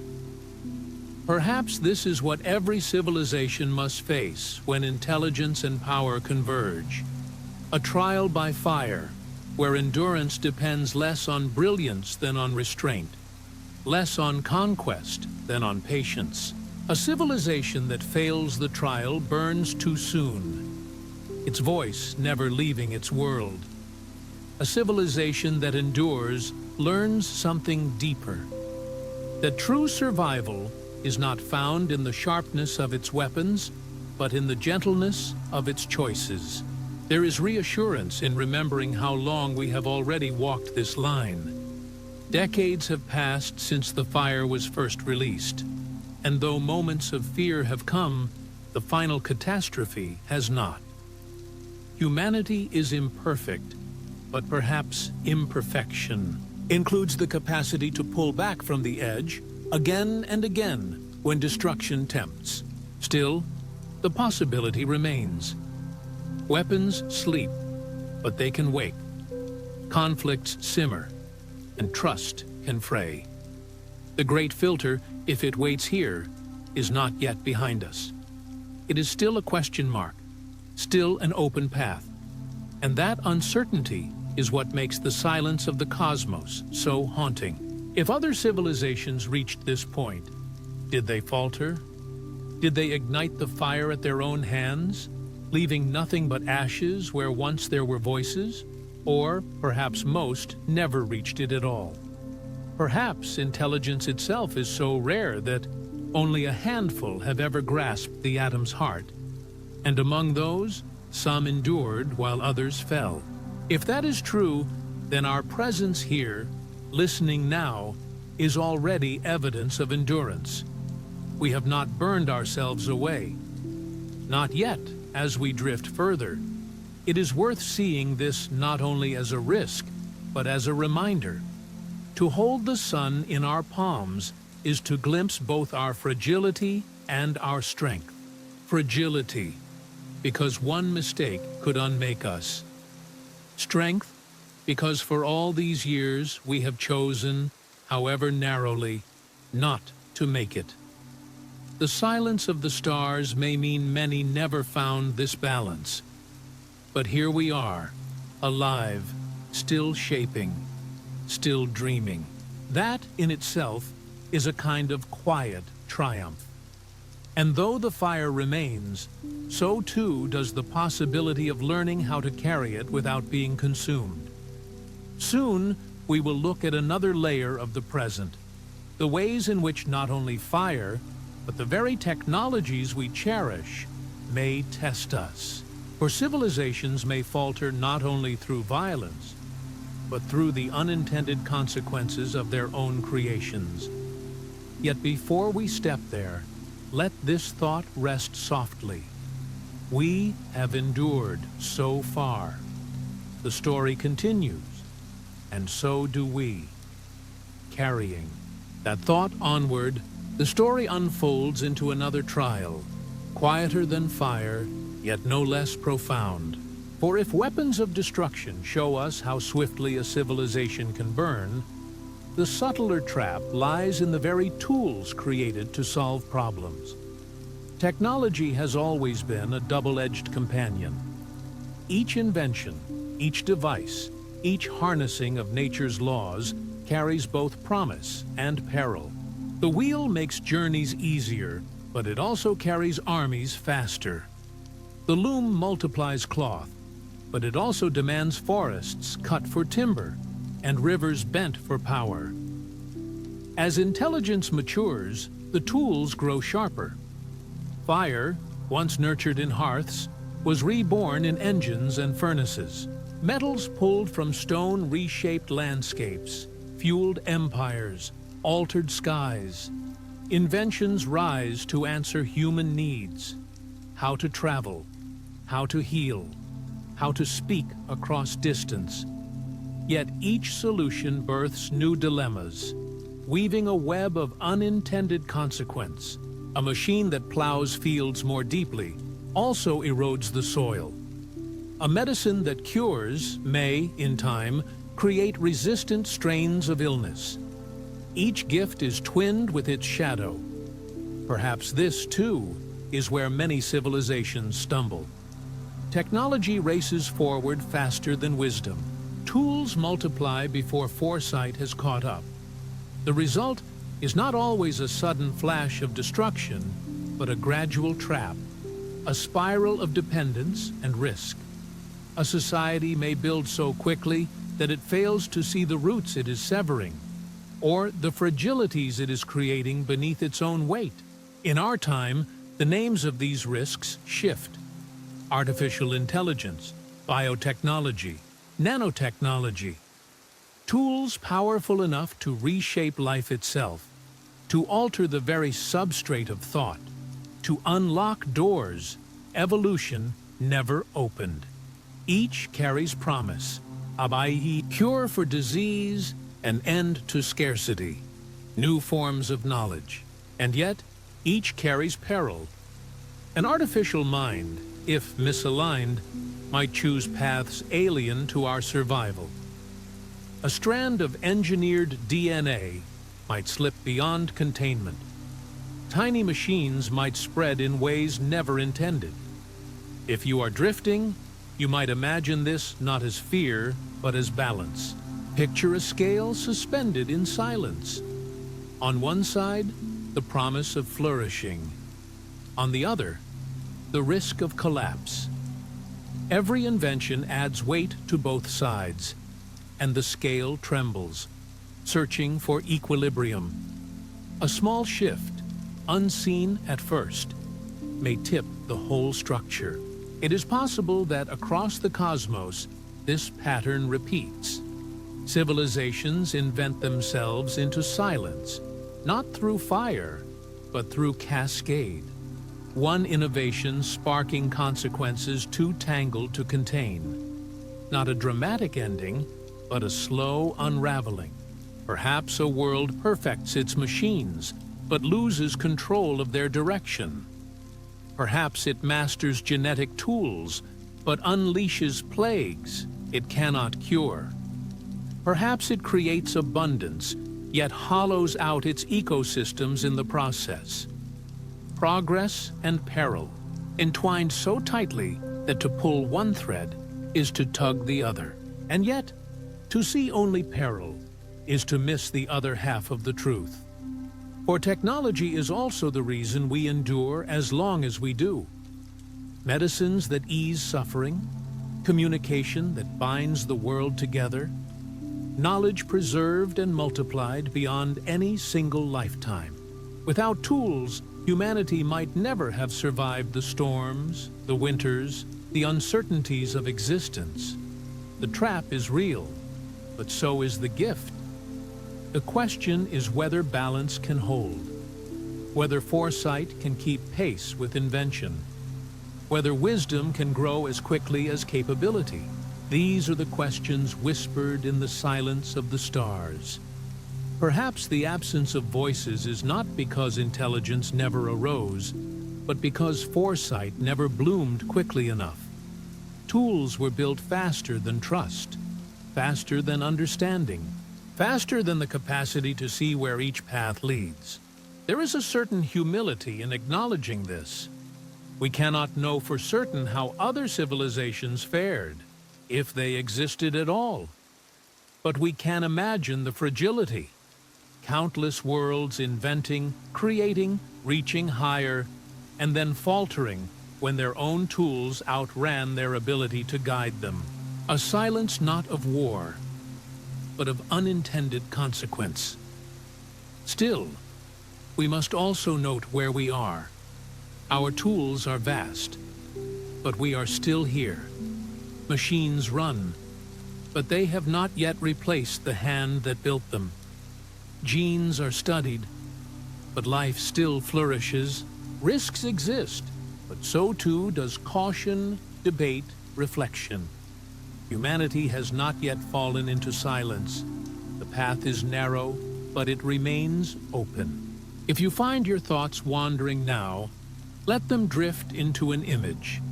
A civilization walking a bridge of glass stretched across an abyss.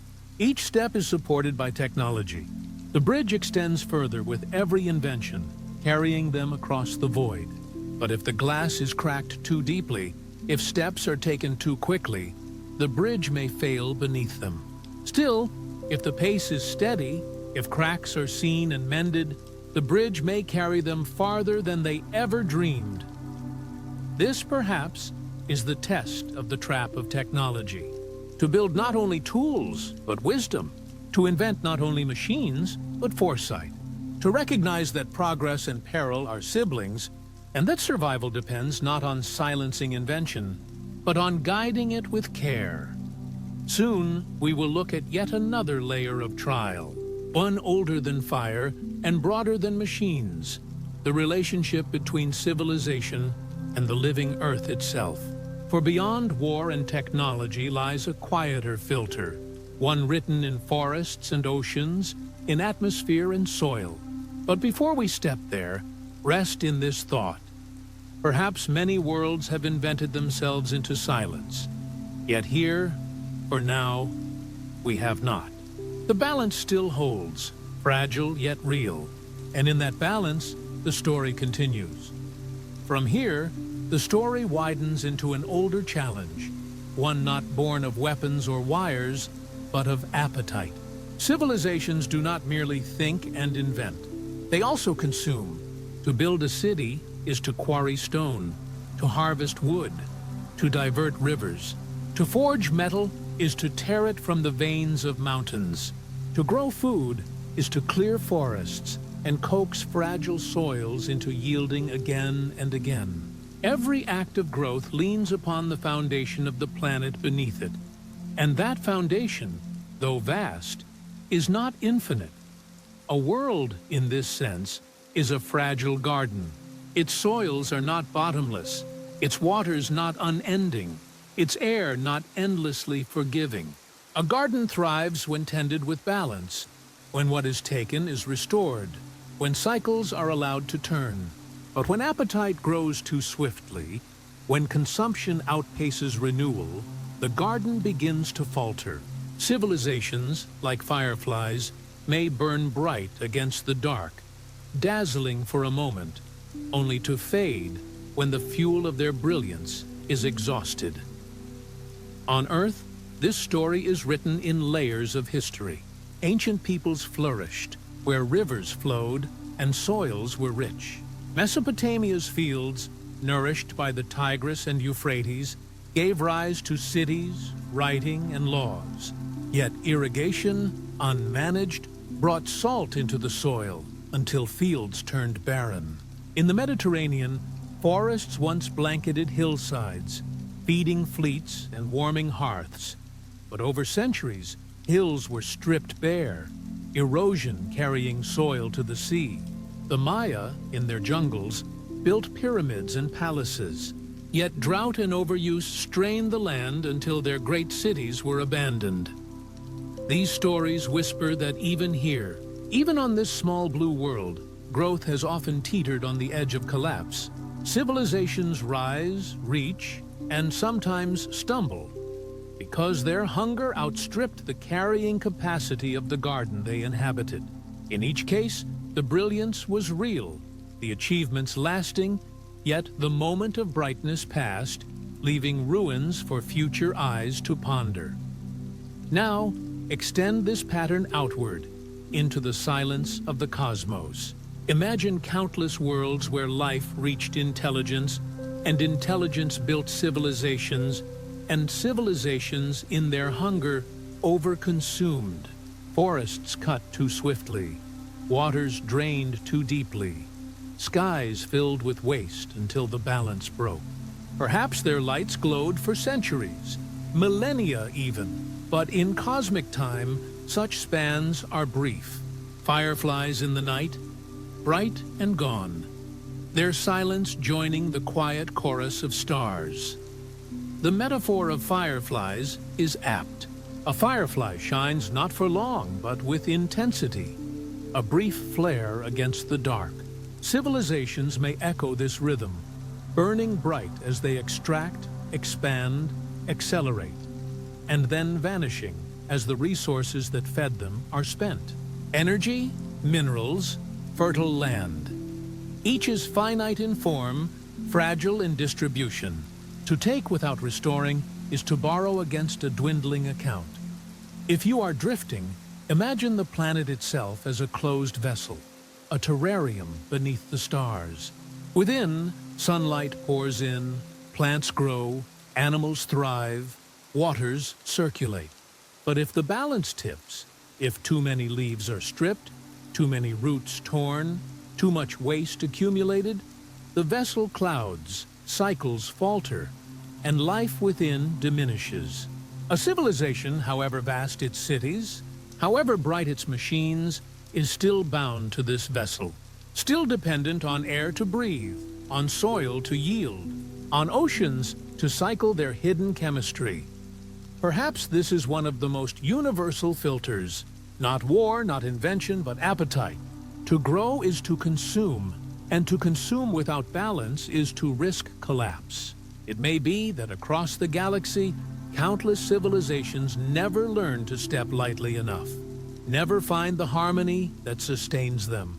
Their hunger burns, Their brilliance flares, and then they fall into silence. Yet even here, we see glimpses of resilience. Humanity has recognized its capacity for overshoot. Forests are replanted, rivers are protected, soils restored. Not everywhere, not always, not yet enough, but the awareness exists. There is recognition that the garden is fragile, that without care it may fail. This recognition may itself be rare, a sign that some civilizations do learn to temper hunger with humility. There is comfort in this possibility. Silence may mean others did not succeed, yet it also means our awareness matters deeply. To see the planet as a garden is to be reminded that it is alive, that it can be tended, that collapse is not inevitable if balance is sought. The great filter, if it lies here, is not an unbreachable wall but a threshold. The choice between consuming until exhaustion or learning to sustain. Picture, if you will, a flame in the night. If fed carefully, with balance, it warms and endures. If fed recklessly, with fuel piled too quickly, it leaps high and then dies, leaving only smoke. Civilizations face this choice, to burn with care or to blaze and vanish. The silence of the stars may be filled with the ashes of those who chose the second path. And still, we remain. Our flame endures, fragile though it is. The hunger of growth has brought us far, but the garden still offers fruit, water, air. The balance is strained, but it is not yet broken. This too is worth pausing on. The filter may be here, but we have not yet failed it. The story is not over. Soon we will wander further into another trial, one that rises not from hunger, but from the fragile weave of trust and cooperation that holds civilizations together. But before we step there, let the thought rest. Perhaps many worlds burned bright and vanished, yet here, tonight, the garden still grows, and the firefly still glows, carrying the thought onward. From the hunger of growth, we arrive at another fragility, one that lies not in forests or soils, but in the bonds that connect people. Civilizations are not only made of stone and steel, not only measured in energy burned or resources drawn from the earth. They are also composed of relationships, of agreements, of trust stretched across millions of hearts and minds. This web of balance is invisible, yet without it, no city stands for long. When societies grow, they grow not only in size, but in complexity. At first, there may be villages bound by kinship, where each knows the other, and balance is maintained through memory and shared need. But as numbers swell, as settlements become cities and cities become nations, the threads of trust must stretch further. Trade routes expand, laws multiply, institutions emerge to hold together what personal bonds alone cannot. Complexity becomes both a triumph and a weight. A society is strong when it can distribute burdens fairly, when its parts, though many, still feel bound to a whole. Yet inequality can creep in, slowly at first, then sharply. Wealth gathers in one corner, leaving other corners in shadow. Power concentrates, while some voices are ignored. Discontent simmers, sometimes quietly, sometimes with sudden force. This imbalance is rarely a single dramatic break. More often, it is a long erosion, like water seeping into stone, carving fractures too fine to notice until the rock splits.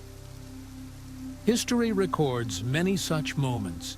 Rome, stretched across continents, relied on intricate systems of grain supply, taxation, military defense. For centuries it worked, astonishingly so. Yet over time, the machinery grew brittle.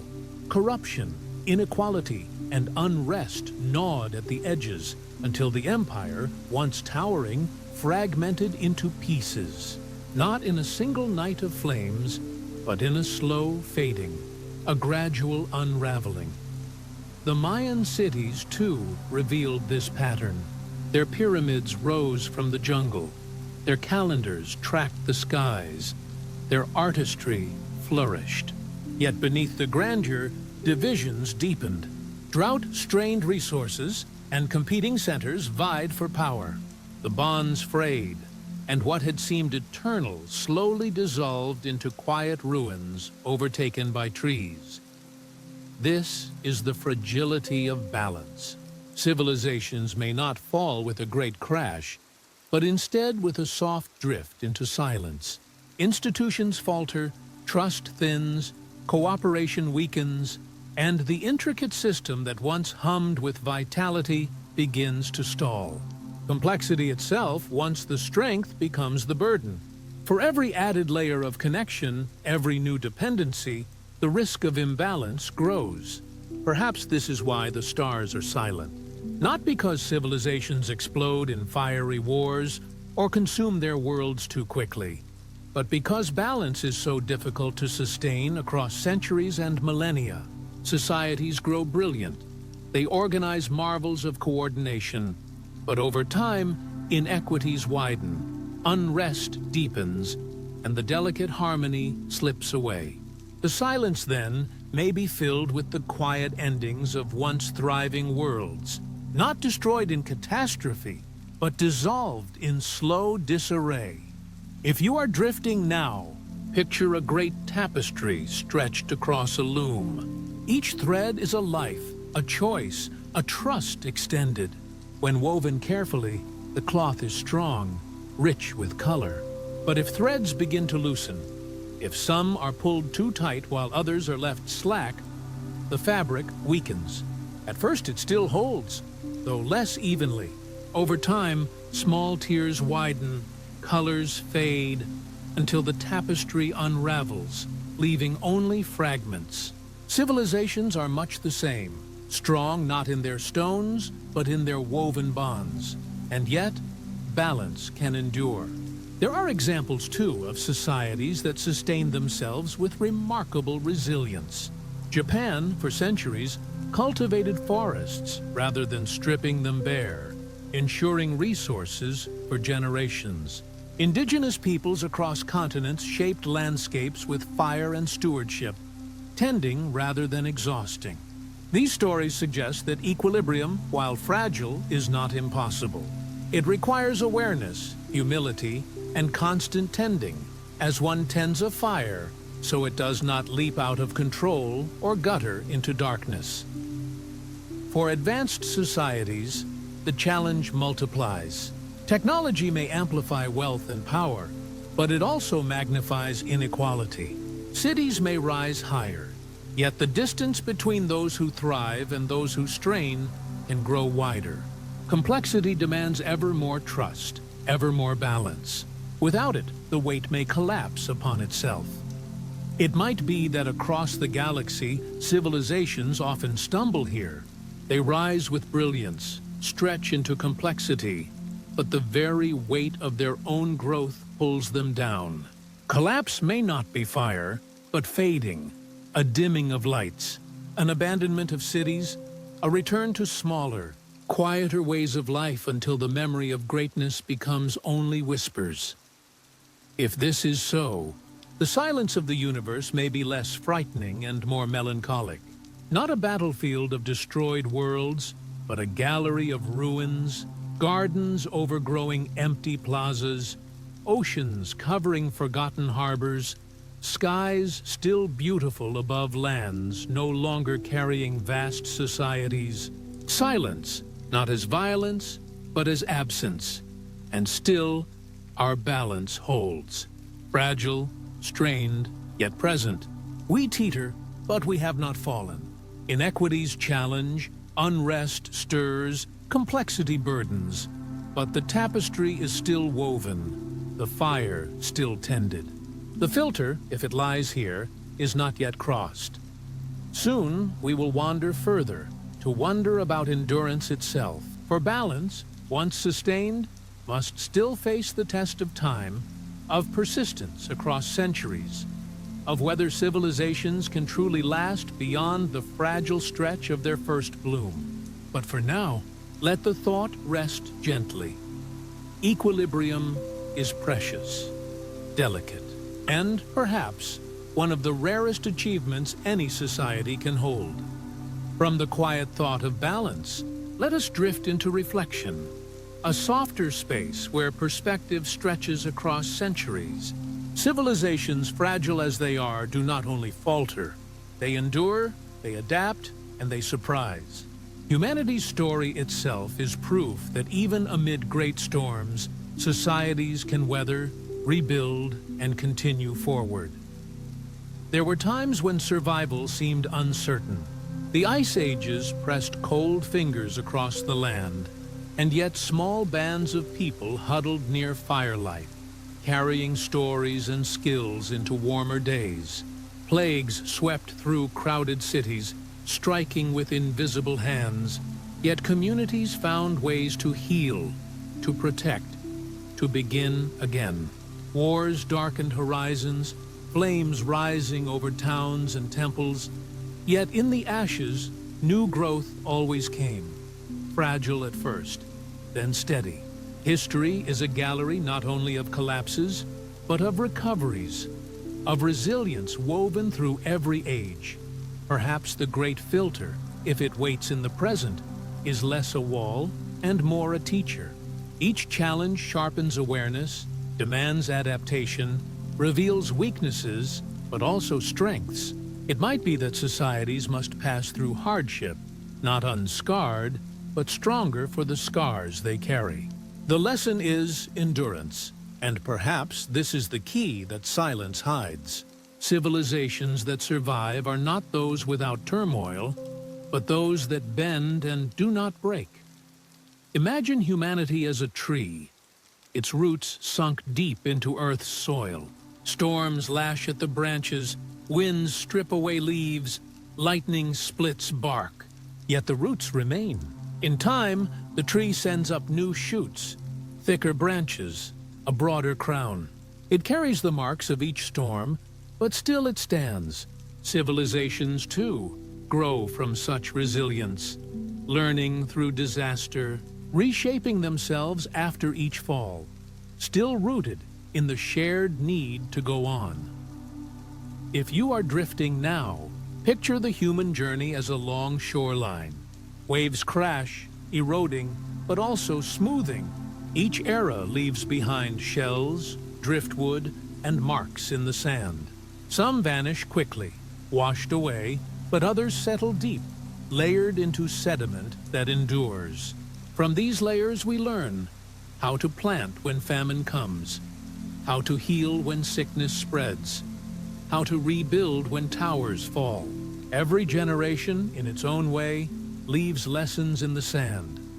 This is not to deny fragility. We remain vulnerable always to forces larger than ourselves. Yet we also remain astonishingly adaptive. We invent, we improvise, we cooperate when pressed. The very challenges that might have been filters, the cold, the hunger, the plague, the war, did not end us. They became part of our shaping. They carved the channels through which endurance flowed.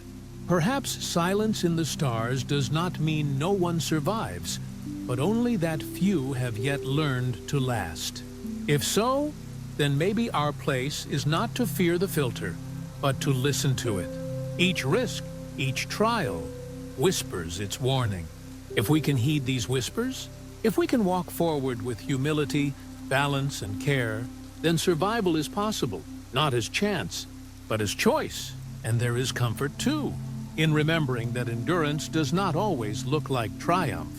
Sometimes it is quiet persistence, a seed taking root after fire, a community reweaving itself after fracture, a generation building patiently what was lost. Humanity has lived this many times before, and still the thread has not broken. It may be that filters are not barriers meant to end us, but thresholds meant to teach. They remind us of the cost of imbalance, of the danger of overreach, of the fragility of trust. But they also remind us of resilience, of cooperation, of the strength found in persistence. To have come this far, through storms of ice and fire, is already to show that survival is possible. So let the thought settle softly. We are still here. Against odds, through trials, humanity endures. Perhaps this endurance is the rarest filter of all, one that many worlds have not crossed, but which we are learning, slowly, patiently, to navigate. Beyond survival lies a greater horizon, the vastness of space itself. If we can continue, if balance holds, if resilience carries us forward, then the silence may not remain unbroken. In time, our voices too may join the stars. From the thought of resilience and survival on Earth, the path stretches outward, into horizons more distant and demanding. Beyond the comfort of our skies lies a silence even deeper than history's pauses. A silence not of collapse, but of immensity. The cosmos itself, vast and unyielding, may be the greatest filter of all. Not in malice, but in distance, in scale, in the simple enormity of space. When one looks upward, the stars appear close, tiny lanterns scattered across the dark, trembling as though a hand might almost reach them. But each of those lanterns is separated from us not by steps, nor even by lifetimes, but by gulfs of light years. To journey to the nearest star, even with the fastest machines we have built, would take tens of thousands of years. And that is only the nearest neighbor in a city of hundreds of billions. It is a strange truth. In the scale of the cosmos, distance itself becomes a kind of law, an invisible gatekeeper. Physics sets the rules, limiting how fast we may travel, how much energy we may carry, how long our fragile bodies might endure in the dark between worlds. We may dream of bending space, of folding it as one folds paper, but these dreams remain whispers in the margin, possibilities we cannot yet hold. The reality is slower, heavier, bound by the chains of time and distance. Perhaps this is why the universe remains quiet. Civilizations may rise, gaze into the stars, even send signals outward. Yet the sheer stretch of distance ensures their voices do not meet. Light itself, the swiftest traveler we know, takes thousands or millions of years to cross from one star to another. A call sent may arrive only when its sender is long forgotten, its civilization already faded into dust. Silence, then, may be not emptiness, but delay. A slowness too great for fragile lives to bridge. If you are drifting now, imagine a row of lanterns set along a foggy shore. Each flame glows on its own, bright and warm. Yet the mist thickens between them, swallowing the space. One lantern cannot feel the heat of another, cannot know if its companion still burns. From a distance, the shore appears lined with quiet points of light, each alone, each flickering in its own solitude. This is the cosmic shore on which we stand, our lantern burning, yet the next too far to feel.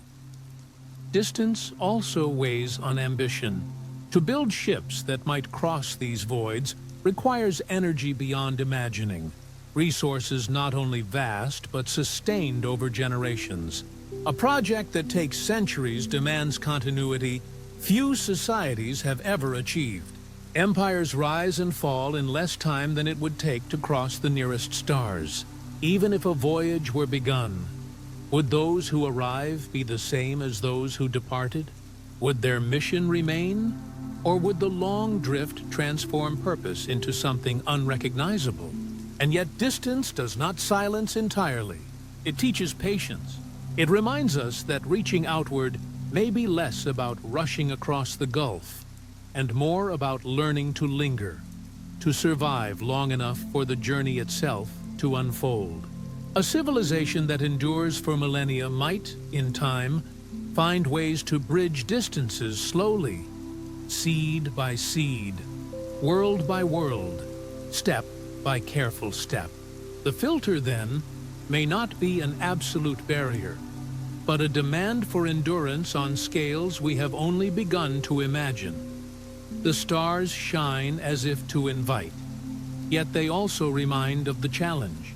Each one is a sun, burning with immense energy, yet wrapped in distance so complete that for most, their light will only ever be a decoration of our sky. To reach them requires not only knowledge, but patience, persistence, and an ability to hold purpose across ages. Few civilizations, perhaps, have found such steadiness.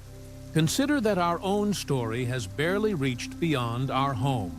We have touched the moon, sent probes to the outer planets, launched signals into interstellar space. These are first steps, fragile, like footprints at the edge of a vast desert. The true crossing lies ahead, across sands so wide the horizon bends into infinity. Maybe most civilizations turn back at this edge, not destroyed, but daunted. They remain bound to their world, lanterns glowing briefly before the winds of time extinguish them. If distance is a filter, it is a quiet one.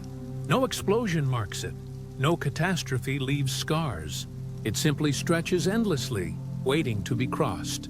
Civilizations that cannot endure its patience fade unseen, while those that somehow persist may, after long silence, finally touch another light. Soon, we will drift further into other trials, for distance is only the first. Even if it can be crossed, there are other filters that wait in the vastness. The challenge of time, the risk of unknown encounters, the question of whether any society can truly survive the ages required to become more than a single lantern on a solitary shore. But for now, let us hold the thought gently. Perhaps the silence of the stars is not refusal, but remoteness, a quiet shaped not by hostility, but by the vast and patient distances of space, carrying that thought onward. Distance is not the only gate that waits in silence. For even if a civilization learns to endure across the ages, even if it finds ways to move slowly between stars, another question rises like a shadow behind the lantern light. How much energy can truly be gathered, and how much can be sustained before the striving itself becomes its undoing? Astronomers sometimes speak of civilizations in terms of scales, measuring not size or shape, but the energy they are able to harness. The Kardashev scale, as it is called, imagines societies in three broad steps. The first, mastering the energy of their own world. The second, drawing upon the full power of their star. The third, shaping the energies of galaxies themselves. At first it sounds like poetry more than measurement, a grand story told through the language of physics. Yet hidden in this metaphor lies a sobering thought. Energy, though abundant, always comes at a cost. On Earth, we have climbed only partway up the first step. We draw from winds, rivers, fossil fuels, the quiet fire of atoms, and the brilliance of the sun. But each new harnessing has carried its own risks. Pollution, climate change, weapons of destruction, the fragile balances of ecosystems strained. It is as if each step upward demands not just ingenuity, but wisdom. And wisdom has always been more difficult to gather than fuel. Perhaps other civilizations elsewhere in the galaxy have also reached this point. They may have tapped the resources of their worlds, built great networks, lit their cities with captured power. And perhaps, like us, they found that the hunger for more energy grew faster than their wisdom could guide it. A planet may be rich in fuel, but once the ceiling is reached, choices sharpen into danger, expand further, or collapse inward. Too often, the expansion burns the very ground beneath. The Kardashev ladder invites us to imagine not just mastery, but scale. A Type 2 civilization able to harness the energy of its star might build great shells or swarms of collectors around the sun, drinking its radiance as one drinks from a spring. The image dazzles. Entire worlds powered by the constant blaze of stellar fire. Yet even here, balance trembles. To build such structures requires material beyond imagining, cooperation beyond centuries, and stability that does not crumble under its own ambition. Perhaps many civilizations dream of such constructs, yet few ever succeed in building more than fragments. The collapse may not come from lack of energy, but from the attempt to grasp too much. There is a paradox here. Energy fuels progress, but too much pursuit of it can lead to fragility. Civilizations may rise higher by consuming more, yet risk falling faster because of it. A fire that burns brighter also consumes its fuel more quickly. A candle doubled in flame may offer greater light, but its wax melts away before the night is done. So too with civilizations. The hunger for power, unchecked, may shorten their time beneath the stars. If you are drifting now, imagine a river swelling in spring. Its waters promise fertility, life, motion. But if the banks are not strong, the river floods, sweeping away the very fields it once nourished. Energy is such a river. It offers abundance, yet it must be channeled, balanced, held. Without that balance, it becomes not progress, but ruin. Some scientists have wondered if this ceiling explains the silence we hear. Maybe civilizations rise, approach the limits of their world's resources, and then falter before they can step beyond. Maybe few ever gather enough energy to send signals far, or to leave behind monuments bright enough to be seen across the void. Their lights glow for a while, then dim, not with a scream, but with a quiet exhaustion. And yet, endurance may not lie in boundless consumption. Perhaps survival belongs to those who learn restraint, who sip rather than gorge, who find harmony with the energies of their star rather than trying to devour it whole. A civilization that learns to live within a steady flow, not a rushing torrent, may last longer, not because it reached the highest step of the scale, but because it balanced upon the lower ones with care. It may be that the Kardashev ladder is not a staircase most civilizations climb, but a horizon few ever cross. The grandeur of harnessing stars may exist more as a beacon of possibility than a common achievement. And if that is true, then silence is again explained. Not by absence of life, but by the rarity of balance, the difficulty of gathering great power without unraveling in the attempt.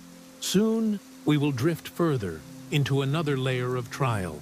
For beyond distance, beyond energy, lies another gate. Time itself, the long patience of ages. Civilizations may rise, endure their hunger for power, yet still find the weight of centuries pressing upon them. But for now, let us pause with this thought, that the stars we see may burn abundantly. Yet for civilizations who reach toward them, the true trial may not be whether there is enough light, but whether they can survive their own reaching. From the thought of energy's limits, another shadow stretches across the path of civilizations, one that does not rise from their own hungers or mistakes, but from the universe itself. For space is not only a cradle of light and possibility, it is also a stage of violence, of sudden storms and ancient forces, vast beyond measure. A planet, however fertile, however balanced, is still small in the face of the cosmos. Its crust may feel solid, its skies protective, but in truth, it is only a thin raft adrift upon currents it cannot command. Consider the asteroids, drifting relics of creation. For most of their long wandering, they are harmless, circling quietly, fragments of rock and ice preserved from the early days of star and planet. Yet sometimes, by the smallest shift, a path changes. A stone no wider than a mountain begins a slow fall toward a living world. Across millions of years, such encounters are inevitable. On Earth, we still carry the scar of one such meeting. The impact that darkened the skies, ended the reign of the dinosaurs, and reset the course of life itself. One strike in billions of years, but it was enough to erase entire lineages. Civilizations, should they rise, live with that same risk always above them. Perhaps many never see it coming. Perhaps some end in a single night of fire. And asteroids are only the smallest of the cosmos's reminders. Stars themselves, though they shine with steady patience, do not burn forever. Some end with gentle fading, but others die in fury. A supernova is not just a brightening, but an unmaking, a sudden blaze that outshines galaxies and sends waves of radiation rushing outward. Any planet too near is bathed in deadly light, its atmosphere stripped, its seas poisoned, its surface sterilized. Even a civilization far beyond infancy might have little warning, little defense, for such an event can begin with no more than a flicker of instability in a distant core. Rarer still, but even more terrifying, are the bursts of gamma rays. Brief, intense flashes that carry energies difficult even to imagine. A beam lasting seconds could undo a biosphere, not by impact, but by chemistry. Ozone destroyed, radiation flooding through, ecosystems unraveling. And because the universe is vast, these bursts do occur. Perhaps they sweep through regions of the galaxy like silent scythes, erasing fragile beginnings before they have time to flourish. A civilization that rises, celebrates, builds, might one day find its skies lit by a brilliance that leaves no time for farewell. You, drifting now, may picture the universe as both sanctuary and predator. It gives warmth, but also cold. It allows life, but also ends it. The same stars that beckon us outward are also capable of wiping away the record of our passage. Fragility is written into the very structure of existence. We walk upon narrow ledges, not wide plains, and yet, though the dangers are vast, it is worth remembering. Earth has endured. Life has persisted through asteroid strikes, through volcanic winters, through extinctions repeated like chapters. Catastrophe has shaped us as much as it has threatened us. Perhaps this is why civilizations are rare, because to pass through deep time requires not only ingenuity, but fortune. Survival is not merely skill, it is grace. Some scientists have suggested that the Great Filter may not be a single event, but this constant exposure to cosmic hazard. A civilization must not only rise, but endure the long lottery of the stars. Each eon a chance roll, each age a test. For every one that passes, countless others may vanish unseen, erased before their signals could ever travel. Silence may not mean we are alone, but that most voices never had time to echo. It might be comforting to imagine defense, fleets that could redirect asteroids, shields against radiation, knowledge enough to predict the death of stars long before the moment comes. Perhaps civilizations who survive learn this vigilance, building guardians against the sky itself. But such guardianship requires longevity, patience, and cooperation. Many may not hold those threads long enough to weave their safety. Here again, balance whispers as the true filter. To endure catastrophe, one must prepare without despair, must guard without consuming all else. It is easy to picture a civilization exhausting itself in fear, building defenses so vast that the effort itself weakens the society. It is equally easy to imagine another ignoring the risks, only to be caught unready. The quiet path between vigilance and trust may be the narrowest of all. If you are floating into sleep, let these images soften. The planet turning slowly under starlight, its shield of air protecting fragile seas, its orbit carrying it away from danger more often than into it. For though catastrophe is always possible, survival is also always possible. Earth has proved this again and again.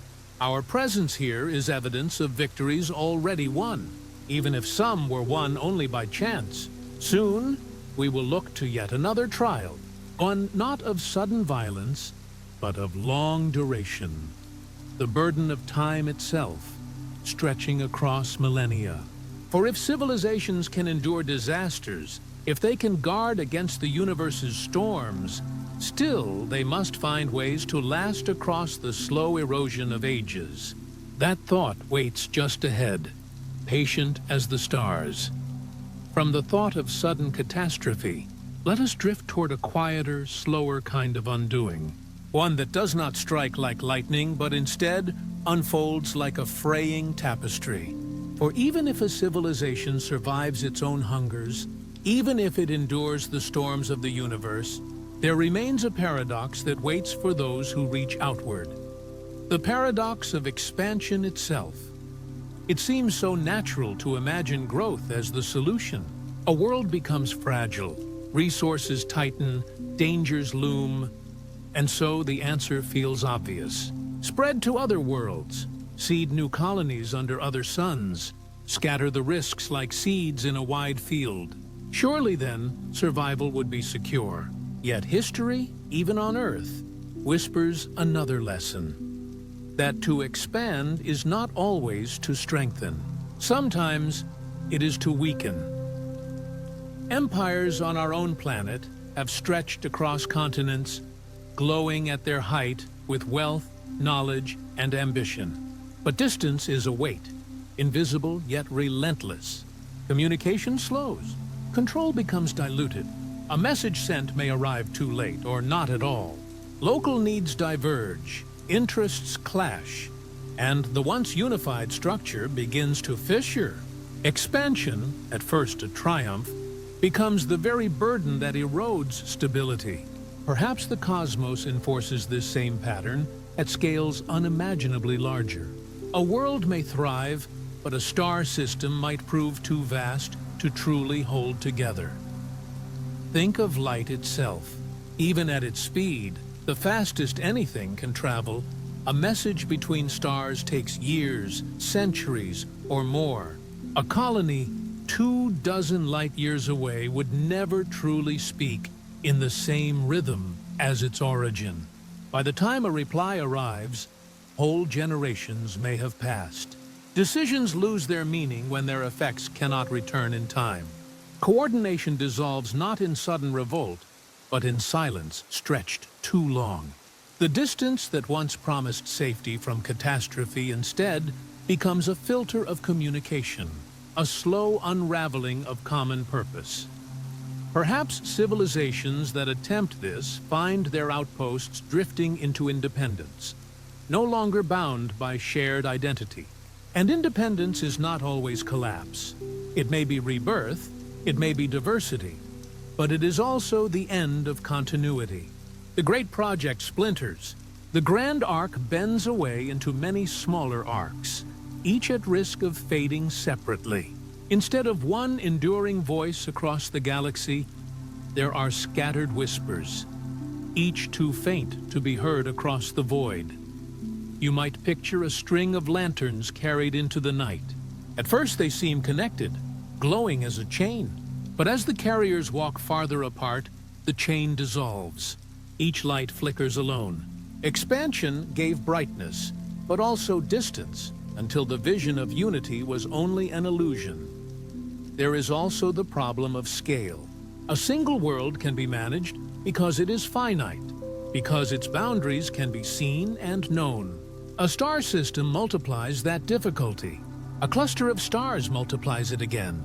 At some threshold, complexity becomes a labyrinth too tangled to navigate. Governance, cooperation, and empathy all require proximity of mind as much as of body. When the threads are stretched across light years, perhaps they cannot hold. Maybe this is why the skies seem quiet. Not because no one has expanded, but because expansion carries its own entropy. Civilizations might shine briefly across several systems, then fragment, each fragment dimming in turn. What began as conquest of the stars becomes scattering, dissolution, and eventual silence. To spread wide is not to endure. It may instead hasten disappearance. On Earth, fireflies often gather in great swarms, blinking in synchrony, creating waves of light across a summer night. Yet the longer the swarm endures, the more it thins.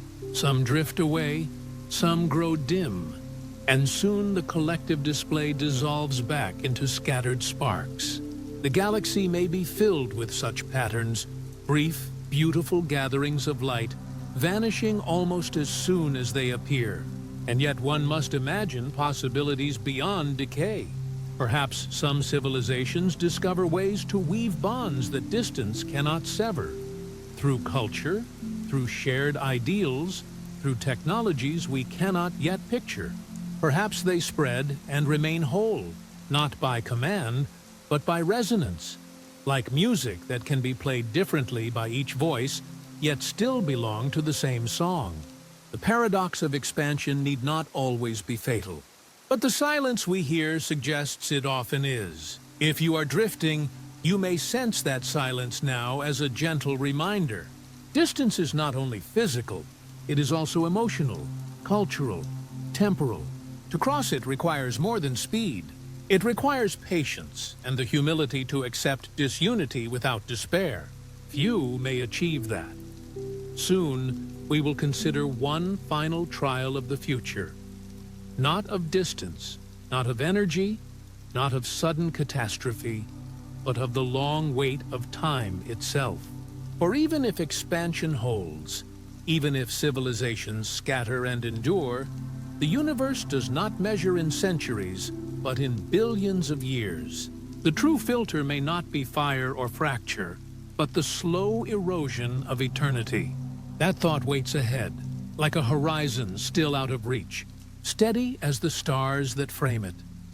Carrying forward from the thought of expansion dissolving into silence, let us allow the pace to soften, as if the stars themselves were dimming a little to signal rest.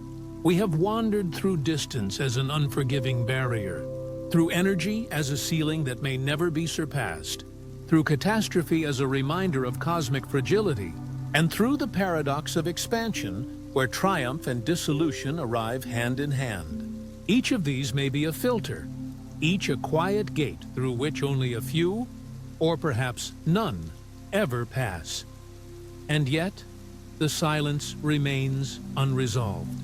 For all the barriers we imagine, the universe offers no clear sign of which, if any, is true. It whispers nothing.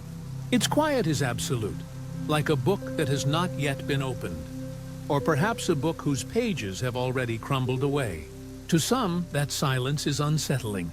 To others, it is a comfort, an assurance that we are alone with our own fragile light, unchallenged, unjudged, free to write our own story. Perhaps distance itself is the filter. The stars, lanterns set impossibly far apart, may be too widely spaced for voices ever to cross between them. Even if countless civilizations rose and flourished, they would remain strangers, too far to ever share a single word. Silence, then, would not be emptiness, but separation. The cosmos would be full, yet unknowable, or perhaps the limits of energy bind every world in the same invisible net. Civilizations may rise, harness suns, build immense engines of light, and still find themselves unable to reach beyond their cage. The silence, then, would not be proof of absence, but proof of limits, repeated again and again across a universe that asks more than can be given. It could be catastrophe that explains it. A single asteroid, a distant supernova, a beam of radiation slicing through fragile atmospheres. These are reminders that safety is always provisional. If civilizations are candles, the universe is full of winds, some gentle, some fierce, any one of which may extinguish them. In such a case, silence is not mystery, but inevitability. Or it may be that the paradox of expansion is the truest trial. That to grow wide is also to grow thin. That to scatter is also to dissolve. Silence would then be the end result of overreaching. Not failure at the start, but erosion after success. Civilizations might bloom often, but only briefly, leaving behind no lasting chorus, only faint, untraceable echoes, yet there remains another possibility, one more elusive, less tied to physical barriers. Perhaps the silence is not from filters at all, but from choices. Maybe civilizations learn to be quiet, choosing not to shout into the void, but to listen. Perhaps survival favors stillness. Perhaps endurance requires humility. What seems like emptiness could be restraint or wisdom, or a kind of cosmic etiquette we have not yet learned to recognize. You, drifting now, may feel that silence not as a void, but as a gentle presence. Silence is not always absence. Sometimes it is space held open, waiting to be filled. Sometimes it is a pause between notes in a song, where meaning lies not in sound, but in what the sound leaves behind. The universe, then, might not be mute. It might be holding its breath. If so, the great filter may not be a wall or a trap at all, but a question posed to every civilization. Will you endure long enough, patiently enough, humbly enough, to find meaning in the silence rather than trying to shatter it? It is a different kind of trial, one that is less about survival of the body and more about survival of the spirit. In this long drifting, we are left not with answers, but with the gentle ache of wonder. If the filters lie behind us, we are precious survivors. If they lie ahead, we are fragile travelers. If they are illusions, the silence itself is the lesson. Any of these might be true. None of them can yet be proven. And perhaps that is the most calming truth of all, that we do not need to solve the silence tonight. We need only to rest within it, to let its mystery be a companion rather than a puzzle. Soon, we will turn not to distance or energy or catastrophe, but to the deeper currents beneath them, the philosophical meanings that drift like tides through all these questions. What does silence say about fragility? What does it suggest about meaning? What does it reflect back to us about ourselves? Those thoughts lie ahead, waiting gently, like the next turning of a page not yet read. For now, the silence holds us, steady and soft, its vastness wrapping around like a calm sea under starlight. From the thought of silence as a companion rather than an answer, let us drift into a softer truth that flows beneath all these questions. The filters, whether they lie behind us, ahead of us, or nowhere at all, are not only puzzles of survival, they are also teachers. In their shadow, we are reminded of something so easy to forget in the rush of ordinary days. How delicate, how improbable, how shimmering every moment of life truly is. Fragility can be frightening when seen through the lens of loss. A candle may gutter with the faintest breath. A thin glass may shatter with the slightest fall. A dewdrop may vanish the instant sunlight touches it. And yet, fragility also holds beauty. A flame is most captivating precisely because it flickers. A glass gleams because it can break. Dew is precious because it lasts only for dawn. To be fragile is to be rare, and to be rare is to be meaningful. Perhaps the great filter, whatever its form, whispers this lesson, that the very fact we are here at all means countless thresholds have been crossed, each one improbable, each one delicate. Chemistry sparked life, and life endured long enough to dream. Civilizations, for all their turbulence, survived storms of fire, famine, and fracture to sit here now, under the sky, wondering at the silence above. Every survival is a wonder, Every continuation is a small victory against the odds. Fragility does not diminish that victory. It defines it. A diamond is strong, but it is the fragile pearl, grown in secret layers, that carries mystery. The mountain is vast, but it is the cherry blossom, scattering after days, that moves the heart. Civilizations, too, may be like blossoms, brief against the span of stars, but in their very brevity lies their beauty. You, drifting now, are part of that delicate line. Your existence rests on an unbroken chain that reaches back billions of years, through oceans of chance and tides of time, through extinctions and upheavals and improbable survivals. That the chain held long enough to reach this moment is a miracle, though we call it by quieter names. Perhaps fragility itself is the filter. Not a wall we must pass, but a mirror we must learn to see clearly.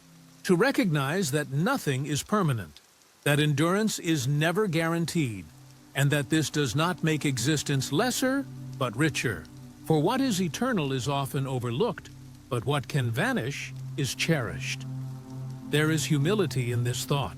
Civilizations might imagine themselves as eternal, builders of monuments that will stand for millennia, senders of signals that will cross the galaxy.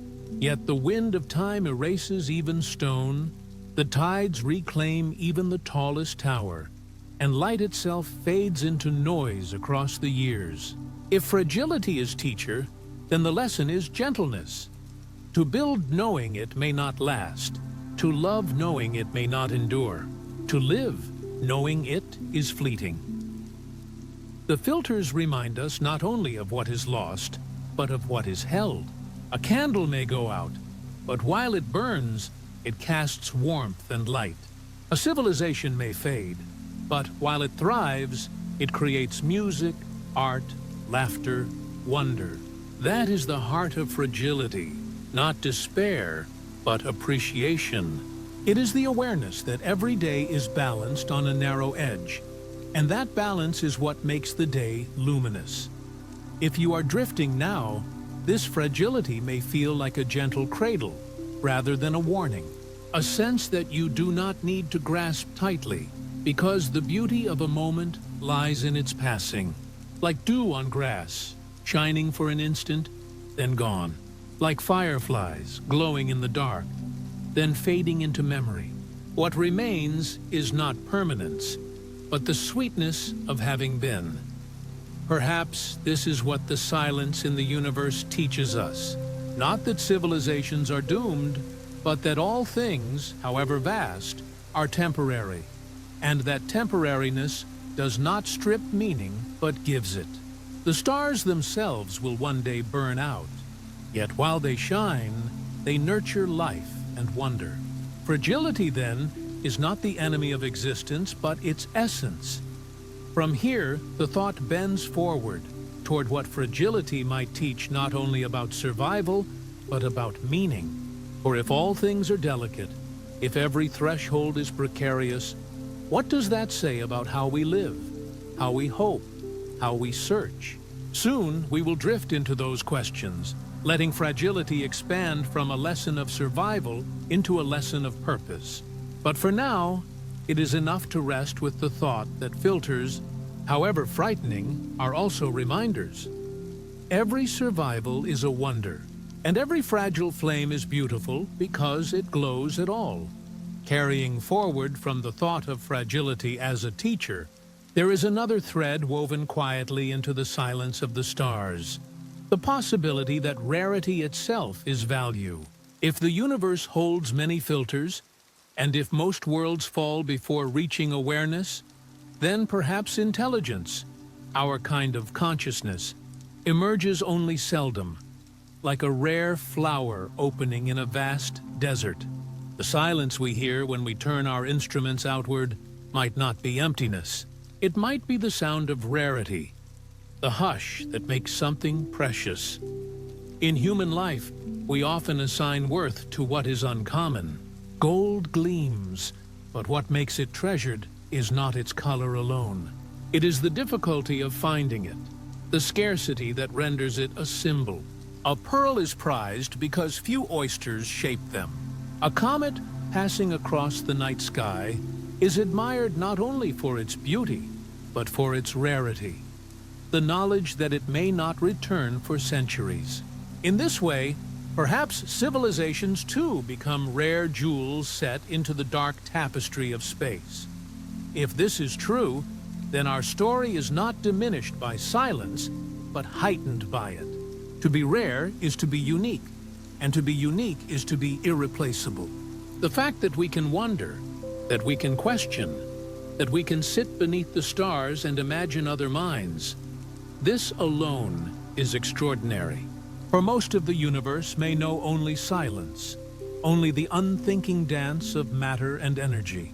That we can think, feel, create, dream, these are fragile treasures, as precious as any pearl. It might be tempting to feel loneliness in this possibility. If we are rare, are we then alone? But rarity does not mean isolation. A rare book still belongs to the library of humanity. A rare flower is still part of the meadow. Even if intelligence appears only in scattered points across the galaxies, the rareness itself links them.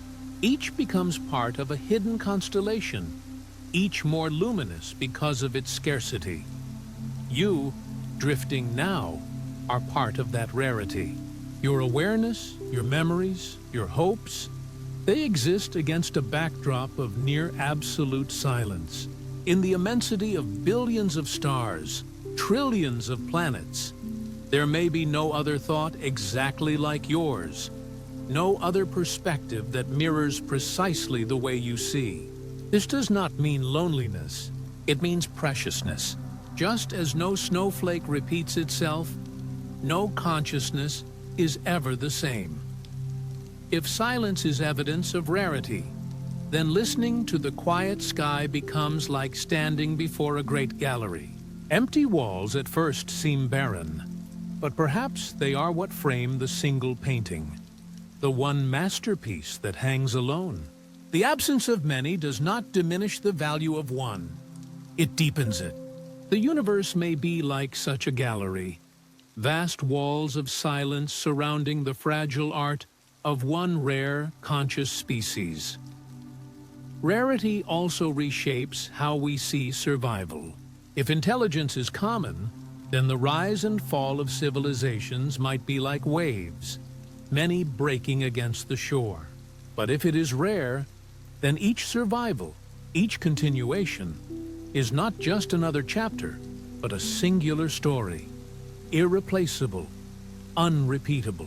If humanity endures, it may carry forward not only its own tale, but the memory of countless possibilities that never bloomed. We become, in a sense, archivists of rarity, holding within us the voices of lives that might have been, but never were. The thought is humbling. It softens ambition and turns it into stewardship. For if we are rare, then our task is not only to explore, not only to expand, but to care, to preserve the flame so that rarity endures, to hold it gently so that silence does not reclaim it too soon. Perhaps, too, rarity explains why beauty moves us so deeply.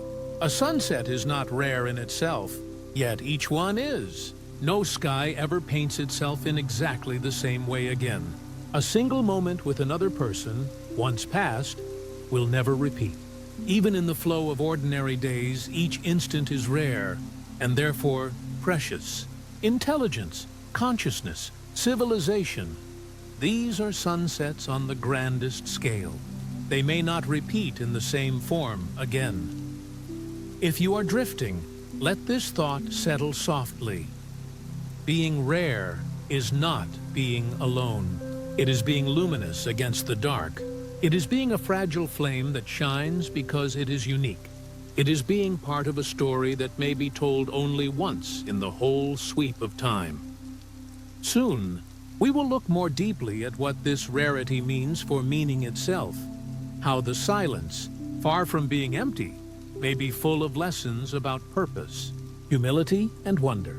But for now, we rest with the reassurance that silence may not be absence, but evidence. A quiet testimony that our existence, improbable and delicate, is also rare. And in that rarity, we find value beyond measure.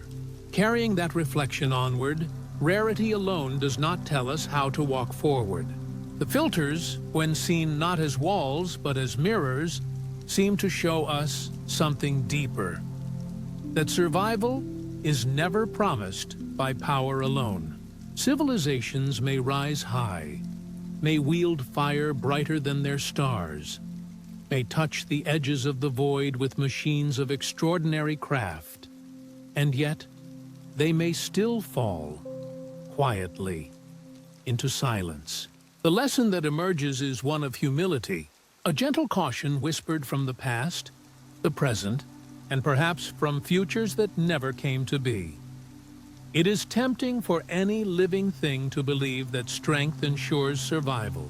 The great reptiles of Earth once strode as rulers for millions of years, their size, their dominance, their power seemingly unshakable. Yet they vanished in a single sweep of chance, undone not by weakness, but by forces beyond their grasp.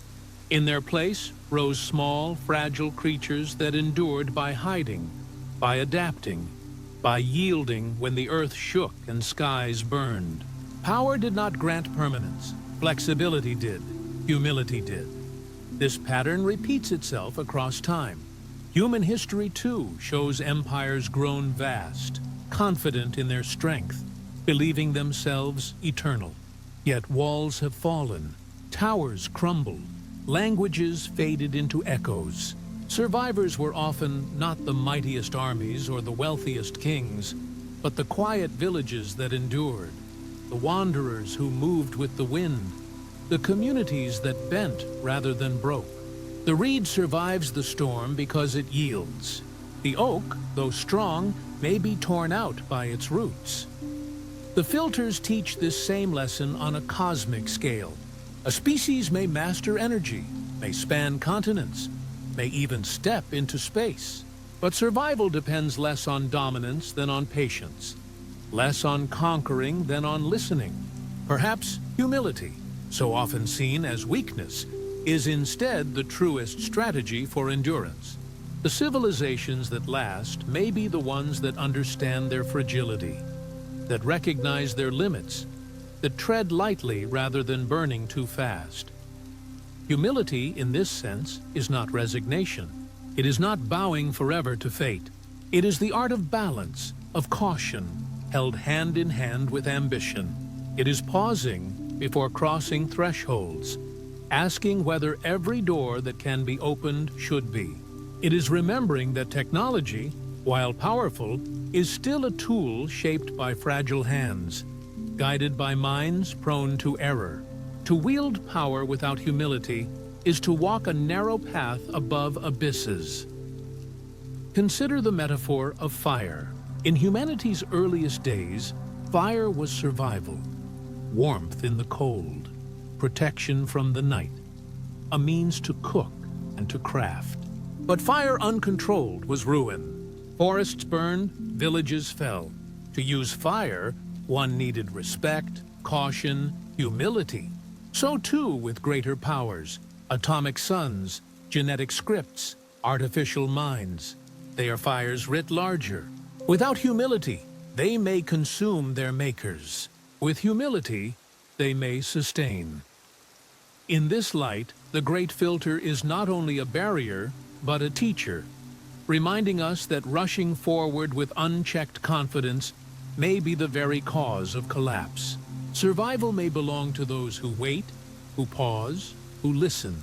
Humility teaches patience, and patience gives time. Time to adapt, time to learn, time to grow roots before stretching branches. And you, drifting now, may sense this lesson even in the smallest moments.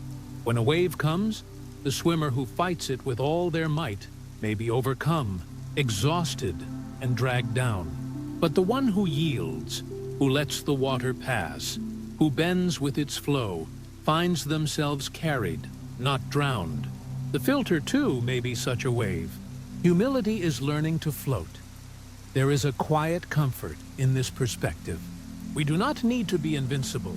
We do not need to be the strongest or the most unyielding. We need only to be cautious enough to endure, patient enough to bend, humble enough to know that survival is not earned once, but earned again and again across the turning of ages. Even the stars remind us of this truth. The sun does not blaze with sudden fury, burning itself out in a brief flash. It shines gently, steadily, over billions of years because its balance holds. The stars that erupt too quickly, burning through their fuel in brief brilliance, collapse soon into silence. Endurance lies not in burning brightest, but in burning wisely. Perhaps this is what the filters show us most clearly. That fragility is not a flaw, but a guide. That strength alone is not safety. That humility, so soft, so easily dismissed, is survival's true companion. If we learn this lesson, if we carry it within us as deeply as any scientific law, then perhaps we may endure, not by conquering the stars with fire, but by moving through them gently, like a reed bending with the cosmic wind. And as this thought rests, we can look ahead, knowing that humility is not the end of the lesson. There are more threads still to follow, threads of meaning, of perspective, of what it is to find purpose in silence. For now, it is enough to sit with this reflection. Power does not ensure survival. Humility might. From here, the thought opens into the long horizon ahead, where even the notion of filters does not close the story, but instead stretches it into possibility. The very idea of a filter implies a passage, something that some will not cross, but that others may. And so the path before any civilization, before any world that awakens into awareness, is not a fixed fate, but a branching arc, open, uncertain, alive with choices. Survival, in this view, is not a gift once granted, but an ongoing practice, a decision made again and again with each breath, each step, each generation. It is easy to imagine filters as walls, hard barriers beyond which none may pass. Yet when seen differently, they are more like doors half open, thresholds where some step through and others falter. Each trial is not destiny but possibility. The silence we hear across the stars may mean that few have walked far, but not that none ever could. The garden is not closed. It is only sparse, only waiting for careful steps. Survival, then, becomes less a question of luck and more a question of continuity. A candle flame does not survive because it is destined to. It survives because it is sheltered, tended, shielded from wind, given new wax when the old melts away. Civilizations, too, may be like candles. They burn not endlessly, but with the care they give themselves. Their survival is the sum of countless quiet acts, choosing balance over excess, cooperation over division, patience over haste. Each choice extends the flame a little longer. The long arc of possibility bends across scales larger than any single life, larger than any single society. Consider how many times on Earth life could have failed. At the first spark, at the first cell, at the first fragile step onto land. Yet each time, possibility remained open, and something crossed the threshold. That persistence whispers that the path ahead, though uncertain, is not sealed. Perhaps the universe holds more thresholds still, but each may be passed if walked with care. Even time itself suggests this openness. Stars are still forming. Worlds are still cooling, still waiting for their chance. The universe is not finished. It is only beginning its middle chapters. If our world does not endure forever, Perhaps another will. The long arc does not belong to us alone, but to the unfolding of life wherever it stirs. In this way, possibility is never extinguished, only shifted, only handed forward. You, drifting now, may feel the comfort in this thought, that there is no fixed destiny carved into stone. What lies ahead is not a script already written, but a field of paths winding into the distance, some bright, some shadowed, some yet invisible. At each moment, choice narrows or expands the arc. Each decision, large or small, tilts it gently toward endurance or toward fading. And because it is open, because it is unwritten, there is always hope. The arc bends slowly, like the curve of the earth beneath the sky. From the ground, the horizon seems finite, an edge beyond which nothing is seen.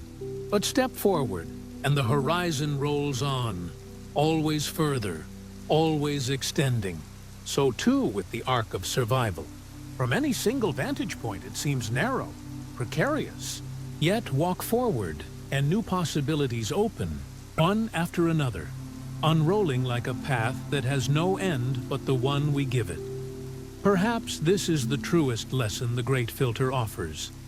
Not despair, not inevitability, but the reminder that existence is fragile and therefore precious, uncertain and therefore free.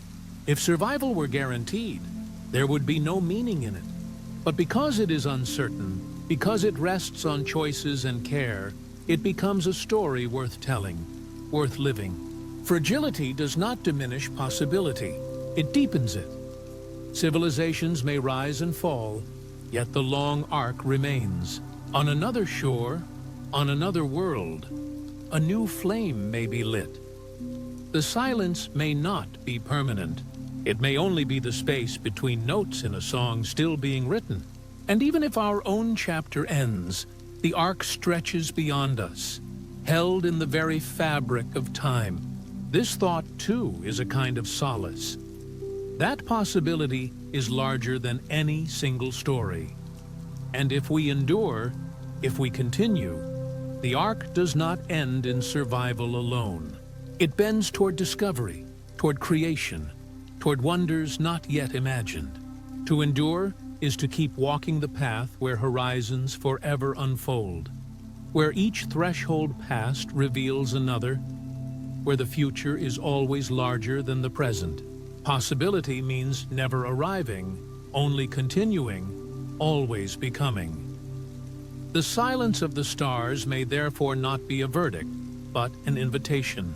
It leaves room for us, for any who walk the fragile path, to add our voice. The quiet sky waits, patient, for whatever stories will one day join it.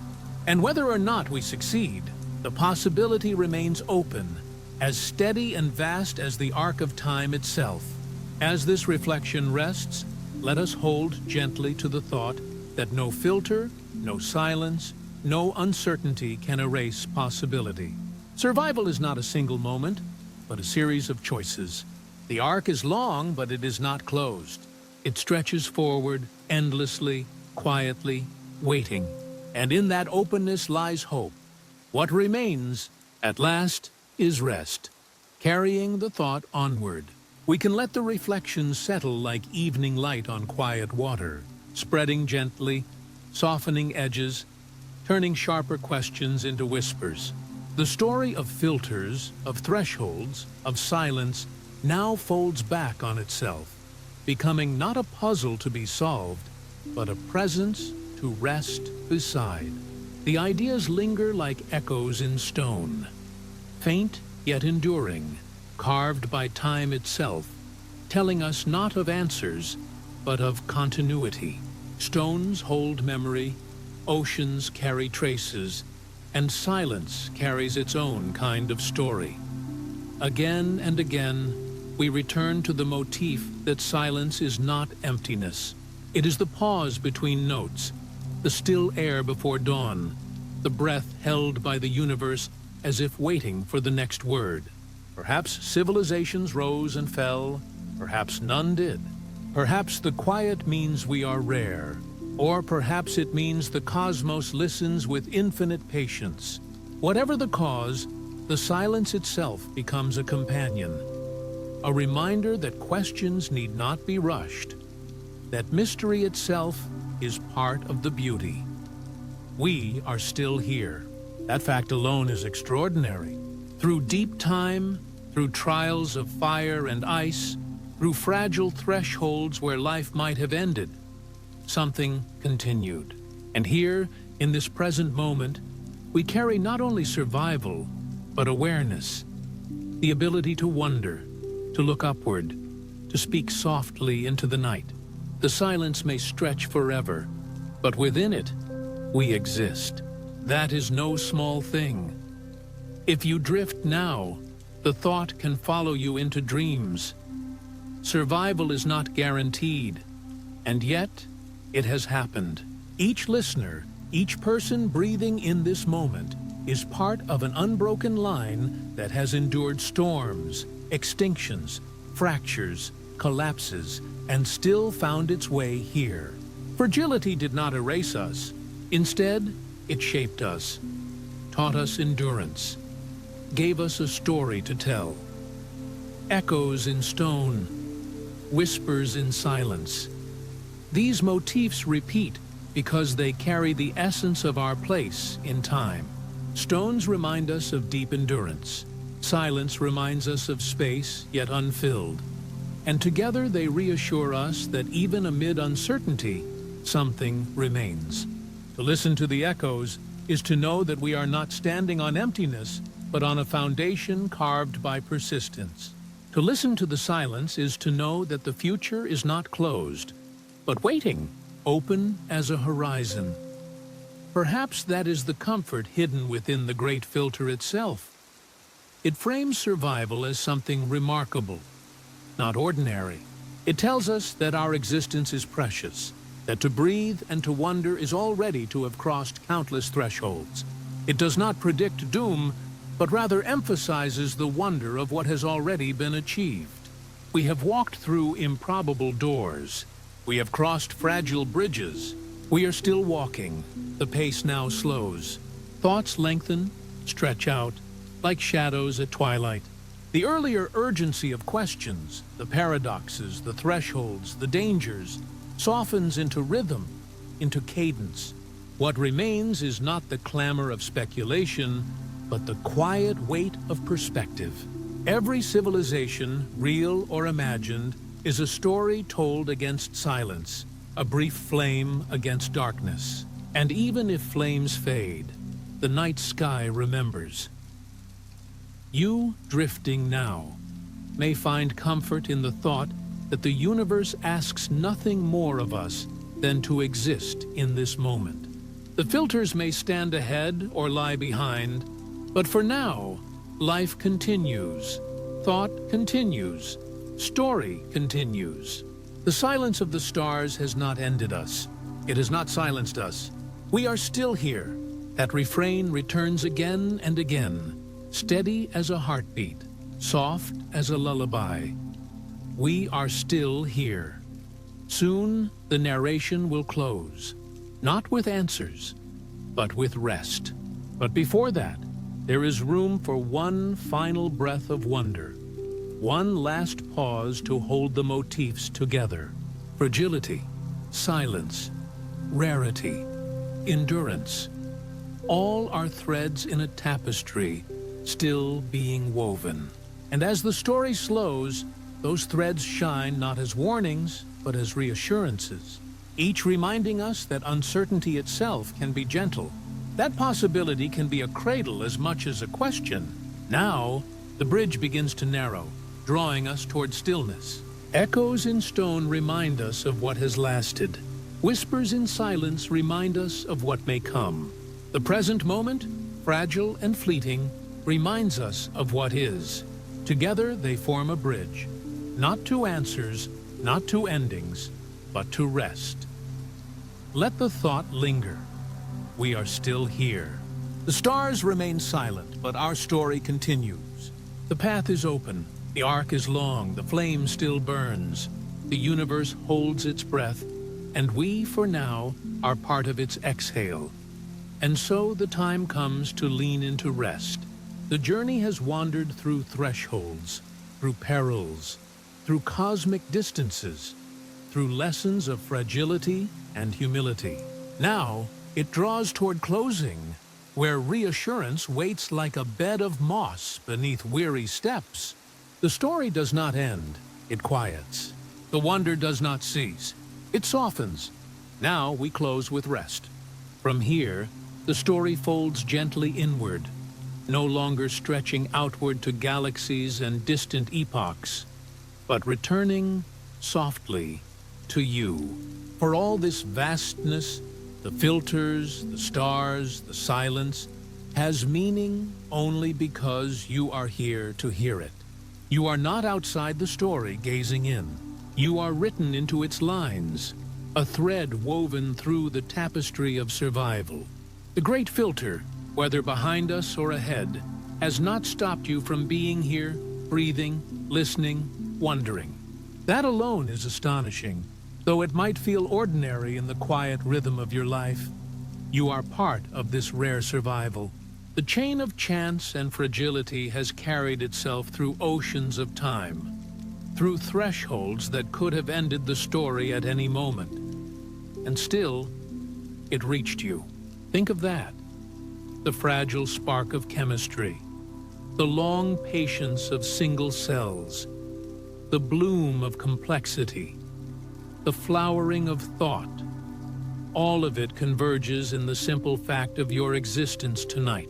Every ancestor survived storms and hungers, dangers and darkness, and because of that, you sit here, wrapped in their improbable success.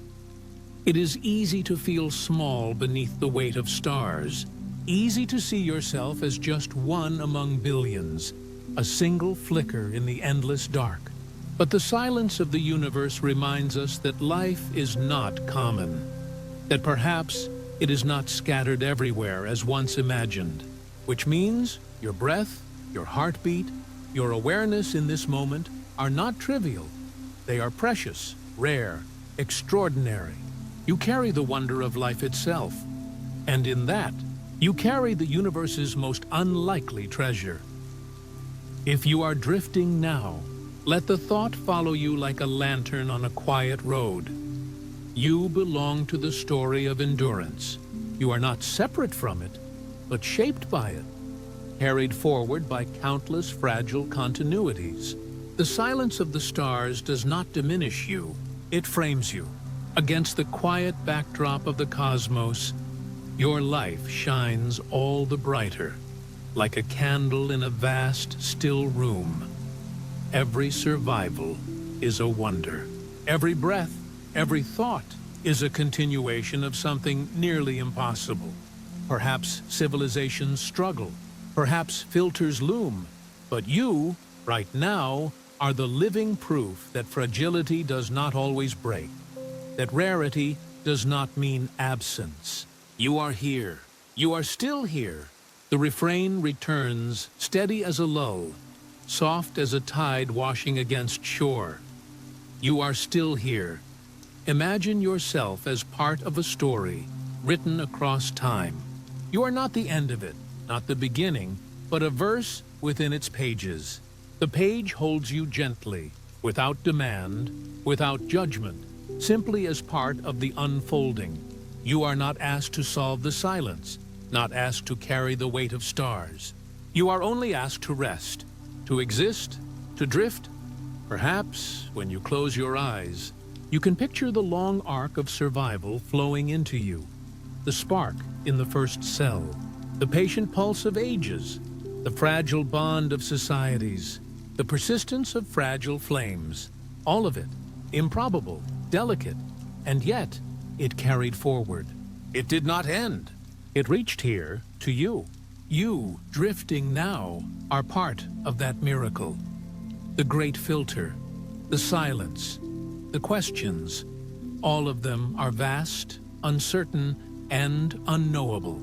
Yet, in the hush of this moment, they narrow down to something simple. You are alive. You are conscious. You are here. Against the background of infinite silence, that is not small. That is immeasurable. If you are listening still, let the words blur into rhythm. Let them become less about ideas and more about cadence.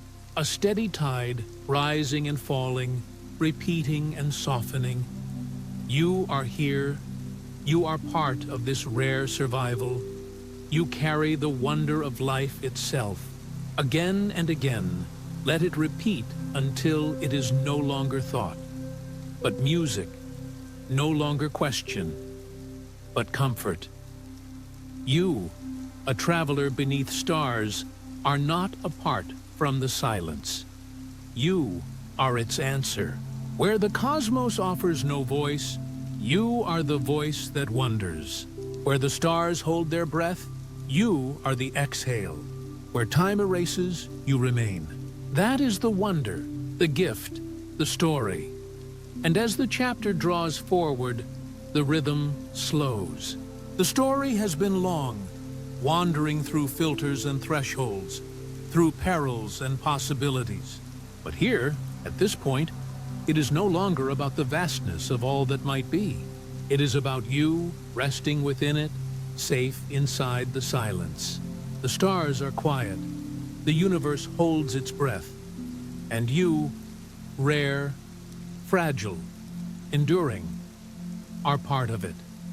So let the story fold around you. Let the silence hold you. You are still here, and that is enough. Soon we will drift deeper into rest, where words fade and only presence remains. But for now, hold softly to the thought. You are part of this story. You carry its wonder. You are rare, and you are here. Carrying that thought onward, let us drift gently back to the ground beneath you, the earth itself, still turning quietly beneath the stars. For all the vast distances we have wandered, for all the speculation of filters and thresholds, there is this, the steady turning of the world. Round and round, without pause, without fail. The same turning that once carried oceans where no eyes could see. The same turning that spun under the feet of early wanderers. The same turning that continues tonight. Beneath your resting body, the earth is a cradle holding you gently as you drift. It does not falter, even when we forget its presence. Its spin is patient, unhurried, a rhythm older than memory, older than history. Long before language, long before thought, long before fire and story, the earth was turning. And now, as you lie here, it turns still, carrying you through the dark like a ship upon a vast and silent sea. Look upward in imagination at the night sky. It is not a void to fear, but a canopy to shelter beneath. Stars are scattered lanterns, distant yet familiar, patient companions through uncounted generations. The same constellations gazed upon by ancient watchers still shine tonight. Though their meanings may have shifted, their names may have changed. The sky has been many things: a map for travelers, a stage for myths, a calendar of seasons, and a quiet reminder that, though we are fragile, we belong to a cosmos vast and enduring. And yet, while the universe is wide, the filters far and uncertain, your safety tonight is close, near, within reach. You do not need to solve the riddles of distance, of energy, of catastrophe. They may wait far away, on scales beyond comprehension. The only truth required in this moment is simple. The earth still turns, and with it, you are carried, not toward danger, not into silence, but into rest. Think of how many generations have found comfort in this same turning. When storms raged, when wars darkened the horizon, when uncertainty weighed heavily, the earth turned still, steady as ever.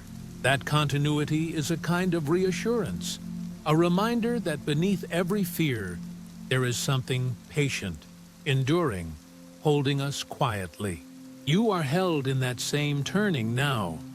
Imagine it as a cradle, vast and gentle, rocking not in sharp motion, but in the endless rhythm of days becoming nights, nights becoming days, a slow lullaby sung in orbit, steady and calm.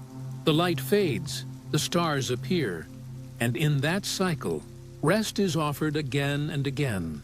The great filter, the silence of civilizations, the perils of distance, these belong to the far reaches of speculation, the horizon of imagination. They are not here. What is here is the softness of night, the sky that shelters, the earth that holds. Fragility may be the lesson of the cosmos, but endurance is the gift of this world beneath you. If your thoughts drift outward toward distant stars, let them also return, gently, to this turning cradle. You are not lost in endless space. You are carried by a planet that has not failed in billions of years. Each spin brings dawn. Each dawn brings life. And you are within that rhythm, not apart from it. Perhaps you can picture the Earth itself, floating in space, a blue marble suspended in the dark. Clouds swirl, oceans glisten, continents stretch like quiet brush strokes of color. From afar, it is small, delicate, a fragile orb. But for you, it is everything. It is ground, air, shelter, story. And it turns, always it turns, offering stability where none might be expected. You, drifting now, are not alone in this turning. Every tree, every bird, every river, every human heart, all are carried together, turning beneath the same sky. That shared rhythm is connection. That shared turning is comfort. In the silence of the cosmos, it is not nothingness you inhabit, but a home still moving faithfully along its path.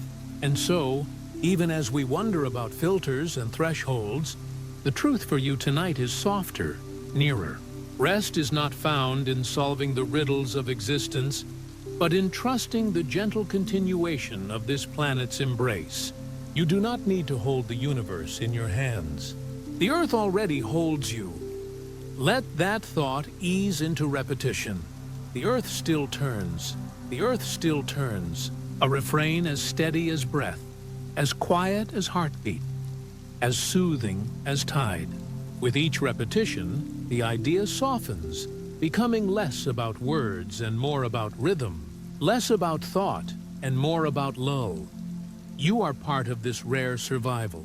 Yes, but you are also part of this steady turning, this daily assurance. The universe may be vast, but tonight, your world is small, safe, enfolded by sky and turning ground. The filter, whatever it is, lies far away. What is near is the comfort of being here, the rhythm of earth beneath you, the shelter of night above. And as you drift further, let that comfort deepen. The earth still turns. You are carried without effort, without fear. Tomorrow will come, as it has always come, delivered gently by the same motion that has never ceased. The stars are quiet, the silence wide, but beneath it, the world turns faithfully, carrying you into rest. Soon, words will fade, thought will soften, and all that will remain is presence. The turning earth, the sheltering night, the comfort of knowing you are safe within them. The earth still turns, the earth still turns, and you are carried with it into sleep. From here, let us turn to the silence itself, that great expanse so often imagined as a void, yet perhaps more truthfully understood as a companion. For silence is not always emptiness. Silence can be shelter, a calm presence, a listening ear. The universe does not roar around us. It whispers with stars so distant that their voices never overwhelm, never intrude. In this way, the silence becomes less a question to solve and more a gentle space in which to rest. Think of how silence behaves in smaller scales. The hush of a forest at dusk, when only the faint rustle of leaves remains. The pause after music, when the last note still seems to hang, invisible but tangible. The stillness of snow settling on rooftops, muting the world into softness. None of these silences are empty. They are full of presence, of invitation, of calm. The cosmic silence, too, might be of this kind, a vastness not to threaten, but to soothe. Perhaps the great quiet beyond our world is less an absence of voices, and more a cradle, holding life with patience. If the stars spoke with constant clamor, if civilizations shouted across the void, the night sky would be crowded, overwhelming. But instead, it offers room, space, a quiet canopy under which you, drifting now, may feel small, yet safe. Silence is what allows the stars to shine clearly, what allows you to breathe without noise pressing in, what allows thought itself to soften. Many imagine the silence of the cosmos as loneliness, as though we are abandoned. But perhaps it is instead a kind of privacy, a gift of rest. Just as a child falls asleep more easily when the room is hushed, so too might a young civilization like ours be sheltered by silence, given time to grow without distraction. It could be that the universe has chosen quiet as its lullaby. You may have felt silence as weight before, a room too still, an absence that unsettles. Yet notice how, when you let it in, silence also supports. In silence, breathing slows. In silence, the heart finds its rhythm. In silence, rest comes easier. The cosmic quiet can be thought of in the same way, not as a wall shutting us off, but as a wide field into which weariness can dissolve. Imagine floating, not through noise or crowding, but through still waters of soundless night. Nothing presses, nothing demands. The silence does not accuse. It simply holds. It is a patient companion, waiting without hurry, asking nothing of you except that you rest. The stars, distant though they are, do not disturb this quiet. Their light travels in silence, unbroken, unhurried. Even the sun, blazing nearby, offers warmth without sound, its energy carried invisibly. The greatest forces of the universe, gravity, light, time, move without voice. Perhaps this is the lesson, that power does not need clamor, that presence does not require noise, that silence itself can be a form of gentle strength. You, resting now, are not alone in silence. All around you, countless lives on Earth slip into their own rests. Some under starlight, some beneath clouds, some in the hush of ocean depths. Each breath, each heartbeat, is a quiet rhythm woven into the fabric of night. The silence is not absence, but connection without words. It allows each small sound, the rustle of sheets, the faint sigh of wind, to be heard more clearly. In the larger scale, perhaps silence is what allows civilizations, if they exist, to endure without colliding. A universe filled with endless shouting might collapse into chaos. A universe with silence as its foundation offers space for patience, for separate stories to unfold. We may not yet hear them, but that does not mean they are not there. And even if they are not, then the silence itself is still companion enough. It is tempting to wonder if we are meant to break the silence one day, to send our voices outward, to wait for replies. Yet perhaps we are also meant to rest in it first, to grow comfortable with quiet before we attempt to speak. Silence may be both the condition of our solitude and the gift that makes our survival possible. In its vastness, we are protected from noise we cannot yet understand, dangers we cannot yet face. For tonight, The silence asks nothing from you but ease. You do not need to fill it with thought or answer it with effort. You can simply surrender into it, letting it hold you the way the dark holds stars, the way the earth holds life. Quiet is not emptiness. Quiet is safety. Feel how, even now, the silence between words is part of the rhythm. Not everything must be spoken. Not every gap must be filled. The pauses are what carry the meaning, just as night carries the day, just as space carries the stars. The silence is where rest finds its place. If your thoughts scatter, let them dissolve into that silence. If questions rise, let them settle like dust into still air. If you search for answers, let the quiet assure you that answers are not required tonight. It is enough to exist within the gentle company of silence, to let it be a blanket rather than a void. You, drifting now, are not pressed for urgency. There is no demand hidden in the silence. Only rest, only room, only the soft reminder that you are carried through space, through time, within the safe quiet of a turning earth. The cosmic silence is wide, but it is not cold. It holds warmth in its stillness. It carries peace in its expanse. Perhaps it is the oldest companion, older even than stars, and it remains patiently present whenever you need to rest. So let silence wrap around you now, not as absence, but as presence, not as loneliness, but as gentle company, not as emptiness, but as invitation. You do not need to resist it or fear it. You may rest in it, trust it, allow it to hold you as sleep approaches. The silence will not leave. It will remain steady and patient through the night, through your dreams, through the endless turning of the earth.